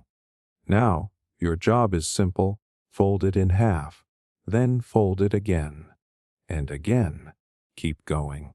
And here's the question, how thick would it be after 42 folds? Your brain probably just shrugged and went, I don't know, a few inches, maybe a foot. Wrong. If you could somehow fold that piece of paper 42 times, it would reach the moon. Let that sink in for a second. From Earth to the actual moon, over 238,000 miles, with one ordinary piece of paper. Sounds like total nonsense, right? It's the kind of fact that feels like it came out of a bad trivia app or a drunk science teacher. But it's not a mistake. It's math, and not complicated math. Just the kind our brains are terrible at recognizing. Because this is what happens when exponential growth goes off the rails. So let's break it down. A standard sheet of paper is about 1/10 of a millimeter thick. That's 0.1 millimeters. Basically nothing. Now fold it once, and it doubles, 0.2 millimeters. Twice, and you've got 0.4 millimeters. 3 times, and it's 0.8, still nothing. But here's the trap, every fold doubles the thickness. So by fold number 10, it's just over 10 centimeters thick. That's about the height of a coffee mug. Fold it 20 times, and it's over 300 meters. That's taller than the Eiffel Tower. At 30 folds, we're in the stratosphere, around 100 kilometers. At 40, you've left the Earth's atmosphere entirely. And at 42 folds, boom, you hit the moon. That is the terrifying power of exponential growth. It feels slow. It looks harmless. And then, suddenly, it explodes into something cosmic. But most of us are blind to it. Not because we're stupid, but because our brains are built to think in linear patterns. We're good at 1 plus 1. We're terrible at powers of 2. It's the same reason we underestimate how fast viruses spread, or how compound interest builds wealth, or why social media can suddenly go from 10 views to 10 million. We look at small changes and assume small outcomes. But in the world of exponential growth, small changes become monstrous. And this paper folding idea, it's not just a quirky party fact. It's a metaphor for how reality actually works, if you look closely enough. Let's talk real-world constraints for a second. Yes, physically folding a paper more than 7 or 8 times is almost impossible with your hands. The thickness increases faster than your strength. But if you could fold it with some futuristic robot press or whatever, the math holds. Every fold is still a double. The moon is still within reach, and it's not just about distance. It's about scale. Fold that same paper 50 times, and you're past the sun. Fold it 90 times, and you're outside the Milky Way. By the time you hit 100 folds, your stack of paper would be thicker than the known universe. Again, this is one sheet. Just one. The only thing that changed is how many times it folded. But doubling that thickness over and over takes you from 0 to everything. It's one of those facts that doesn't just blow your mind. It changes how you think.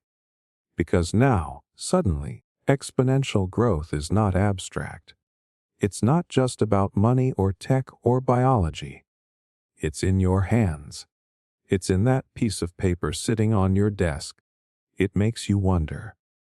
How many things in your life are already doubling, and you just haven't hit the explosion point yet? Maybe it's a skill you're learning, a habit you're building, a problem you've been ignoring. Maybe it's progress so slow you can't even feel it. But give it enough folds, and it becomes unstoppable. Here's where it gets even crazier. The first 39 folds. They don't seem that impressive. That's another trap of exponential growth. Most of the change is invisible until it isn't. Think about that for a second. You could fold your paper 39 times and still not reach the moon. You'd be close, maybe halfway there, but you wouldn't feel like you're crushing it. Then bam, fold 40, then 41, then 42, and you're in space.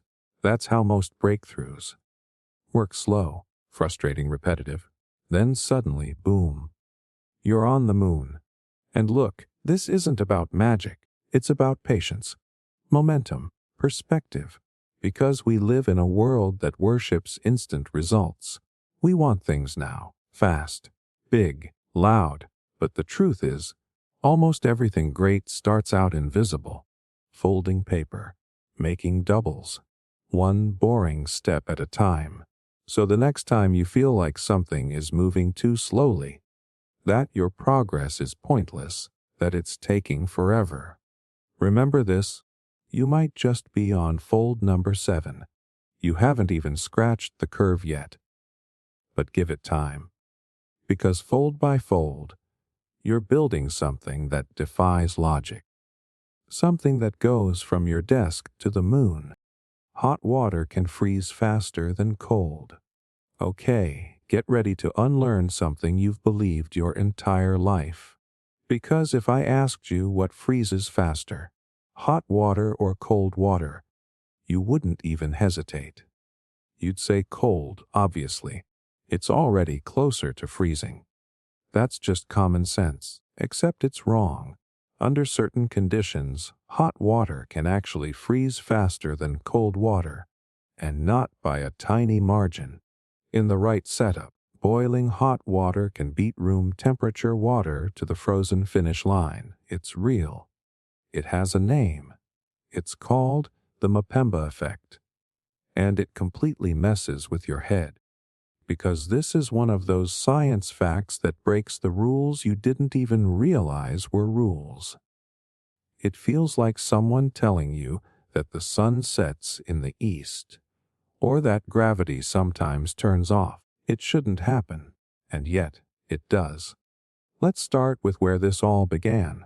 The effect is named after Erasto Mpemba, a Tanzanian student back in the 1960s. He noticed that hot ice cream mix would freeze faster than a cooler batch.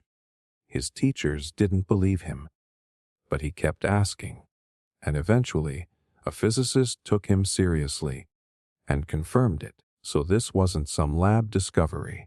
It started as a high school observation. But even now, decades later, scientists still don't fully agree on why it happens. And that's what makes it so weirdly satisfying. This isn't one of those facts where science already knows the exact mechanism and just drops it on you. This is one of those living mysteries. It's real, it's been measured, but we're still arguing over the how. Some theories point to evaporation. When hot water sits in a freezing environment, it loses more of itself to steam. That means there's less water left to freeze, and it cools faster. Others say it's about convection. Hot water moves more violently, creating currents that help heat escape faster. Then there's supercooling. Cold water sometimes doesn't freeze right away. It gets stuck in this weird limbo where it stays liquid even below freezing. But hot water, it might bypass that stage completely. There are even arguments about dissolved gases. Hot water has fewer of them, which might change the freezing dynamics. In short, we've got a bunch of puzzle pieces, but no single answer that explains every case. And that, honestly, is what makes this so perfect. Because we live in a world where we crave certainty. We want clean answers, clear rules. But nature doesn't care about what makes sense to us. It plays by its own logic. And sometimes that logic flips everything upside down. So the next time someone tells you science has all the answers, remind them that boiling water can beat cold water at freezing. And we're still figuring out why. But here's where it gets even better. This whole idea that something starting further away can get there faster isn't just about water. It's a metaphor for everything. Sometimes, starting at a disadvantage gives you the momentum to move faster. Sometimes, coming in hot lets you cut through resistance quicker. Sometimes, what looks like a setback becomes the shortcut. We've all been trained to think that progress is linear. That closer equals faster. That if you're behind, you're doomed. But the Mpemba effect says nope, not always. Sometimes, heat changes the game, and maybe you've felt that in your own life. You come out of a struggle, a heartbreak, a failure, and suddenly you're moving. Faster than before, like something burned off your hesitation. That's real. It's not just emotion. It's physics. Heat creates motion. Motion creates escape. Escape leads to change. So, yeah, hot water freezing faster than cold might not sound like a big deal at first. But once you understand it, once you really let it sink in, it kind of rewires how you see everything. It tells you that the obvious answer isn't always right. It tells you that nature is full of exceptions. And it tells you that sometimes, starting in the fire gets you to the ice even faster. And look, this isn't to say that every time you boil water, it'll freeze before the cold stuff. That's not how it works. The effect shows up under specific conditions, like how the water is placed, the containers used, airflow, surface area, even the type of freezer. But the fact that it can happen at all, that alone is enough to bend your brain, because we're taught that science is about certainty, about facts and formulas and fixed outcomes. But the real heart of science, the good stuff, is in the weirdness, the exceptions, the glitches in the matrix. And this right here, this is one of those glitches. A reminder that the universe is more surprising than we give it credit for. So next time someone tells you they're too far behind, that they started too late, that they've got too much heat, too much chaos, too much going on, Tell them about a kid in Tanzania. Tell them about boiling water in a freezer. Tell them that sometimes, just sometimes, coming in hot is the fastest way to get cold. Octopuses taste with their arms. You might think you've got a decent grip on how taste works. You've got taste buds on your tongue, a nose that helps out. And that's pretty much the full system, right? Wrong. There's a creature out there that would make your entire sensory system look like a joke. Because when an octopus reaches out to touch something, it is not just feeling it, it is tasting it. That's not a metaphor. An octopus literally tastes with its arms. Every one of those wild, slithery limbs is lined with up to 200 suction cups, and inside each of those suction cups are specialized receptors that respond to chemical signals in the environment. That means when an octopus touches a rock, or a shell, or your leg, it is running a full chemical scan on the spot. It knows whether something is edible, dangerous, interesting, or not worth its time, just from a single touch. To an octopus, flavor is not tied to a tongue. It's wired straight into its arms. Imagine if you could high-five someone and instantly know what they had for breakfast. That's the level we're talking about. Now here's the kicker. That's not even the weirdest thing about them. Octopuses are, hands down, some of the strangest and most intelligent creatures on the planet. Not only do they taste with their arms, they also think with them. Seriously. Around 2/3 of an octopus's neurons aren't in its brain. They're in its arms. That means each arm can act semi-independently, solving problems, reacting to threats, even making decisions without consulting the central brain. So when you see an octopus exploring a new environment, reaching into crevices, wrapping around objects, what you're really seeing is a coordinated team effort. 8 semi-autonomous limbs all thinking, tasting, and sensing at the same time. It's not just bizarre biology. It's a whole different way of experiencing the world. And here's where it gets even more alien. These taste receptors in their arms are ridiculously sensitive.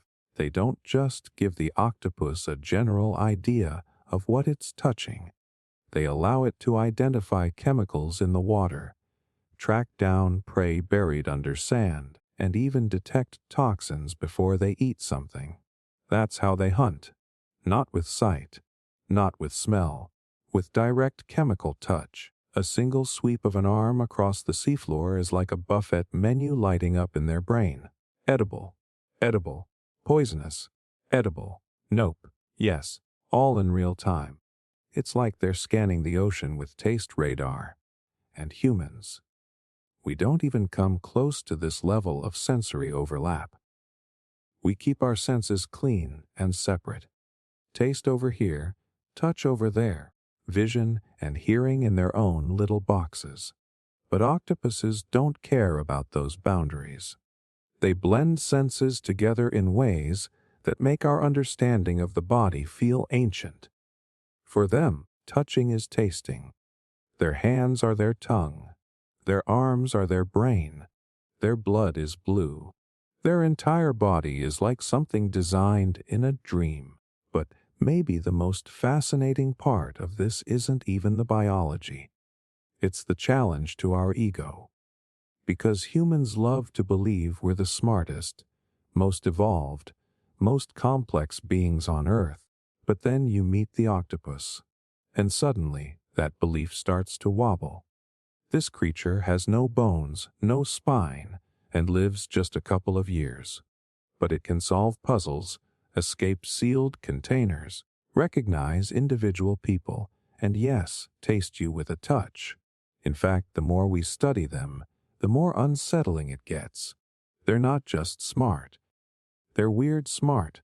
Independent arm, thinking.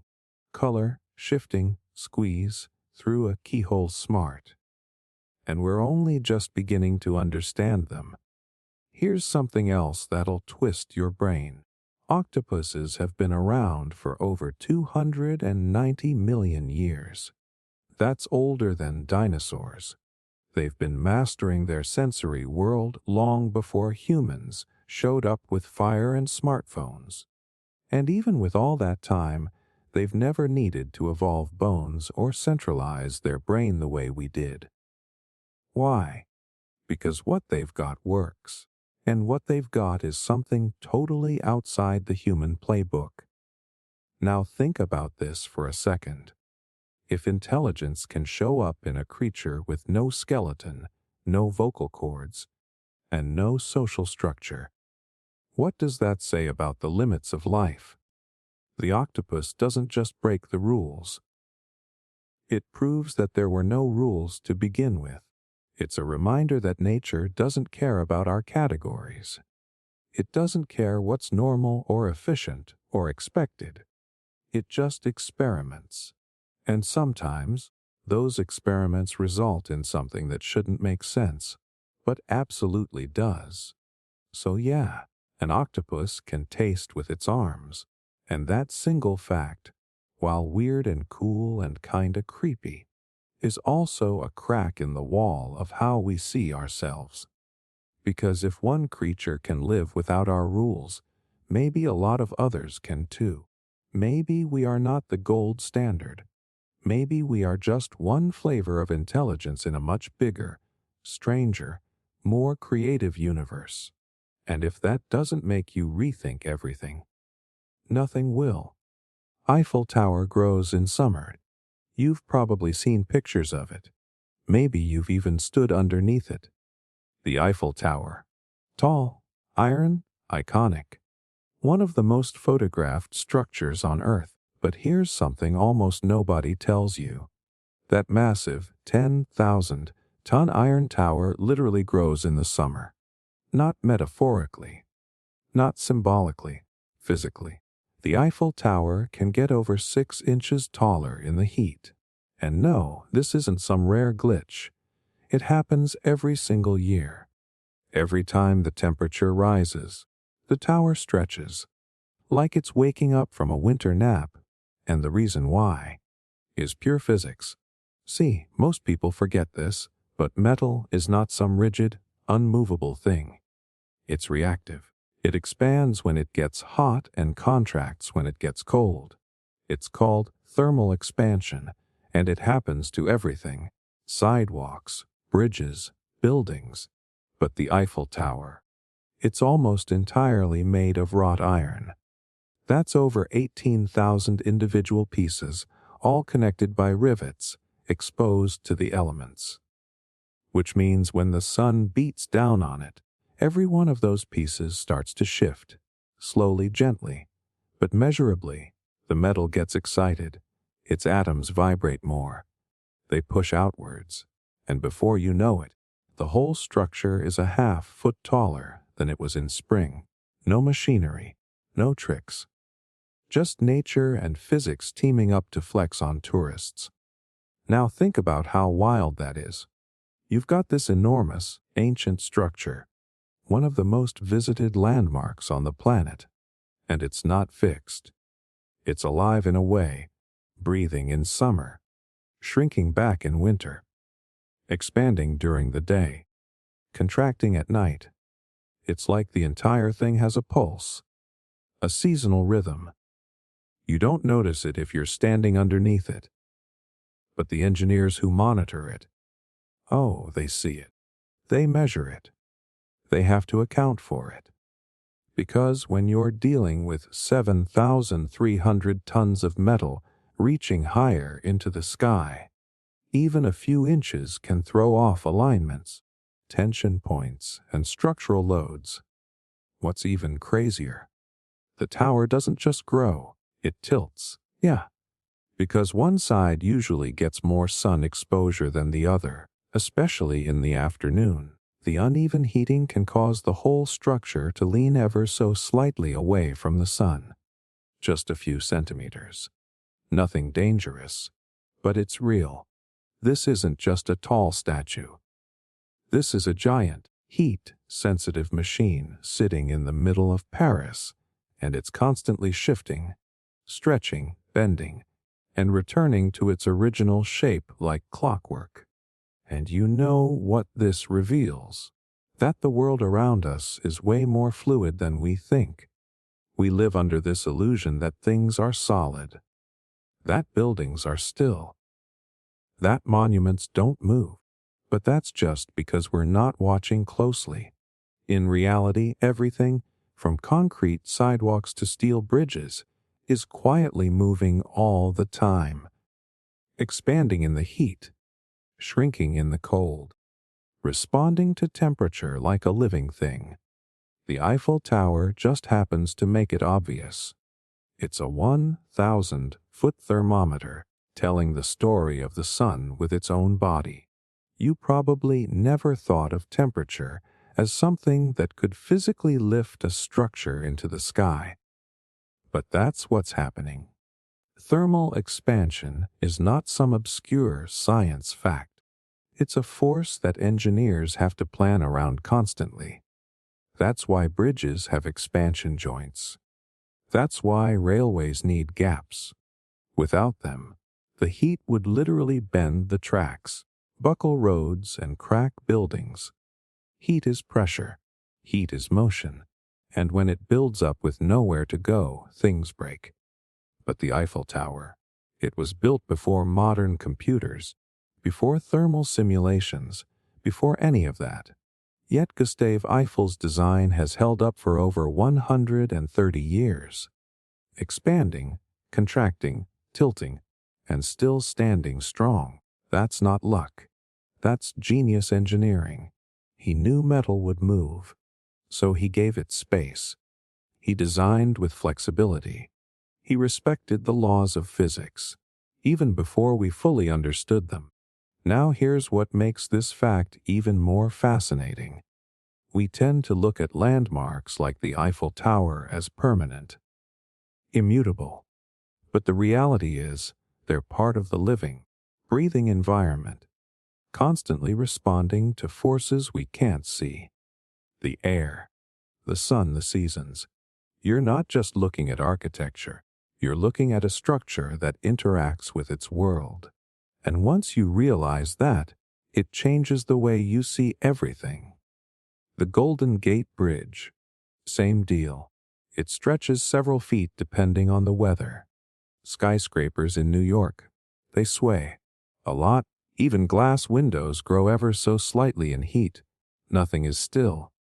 Nothing is fixed. The more you zoom in, the more the world feels elastic, responsive, alive. So yeah, the Eiffel Tower gets taller in summer, and it shrinks again when winter rolls around. But what that really means is this: even the most iconic, seemingly unshakable things are constantly adapting. You just have to know where to look.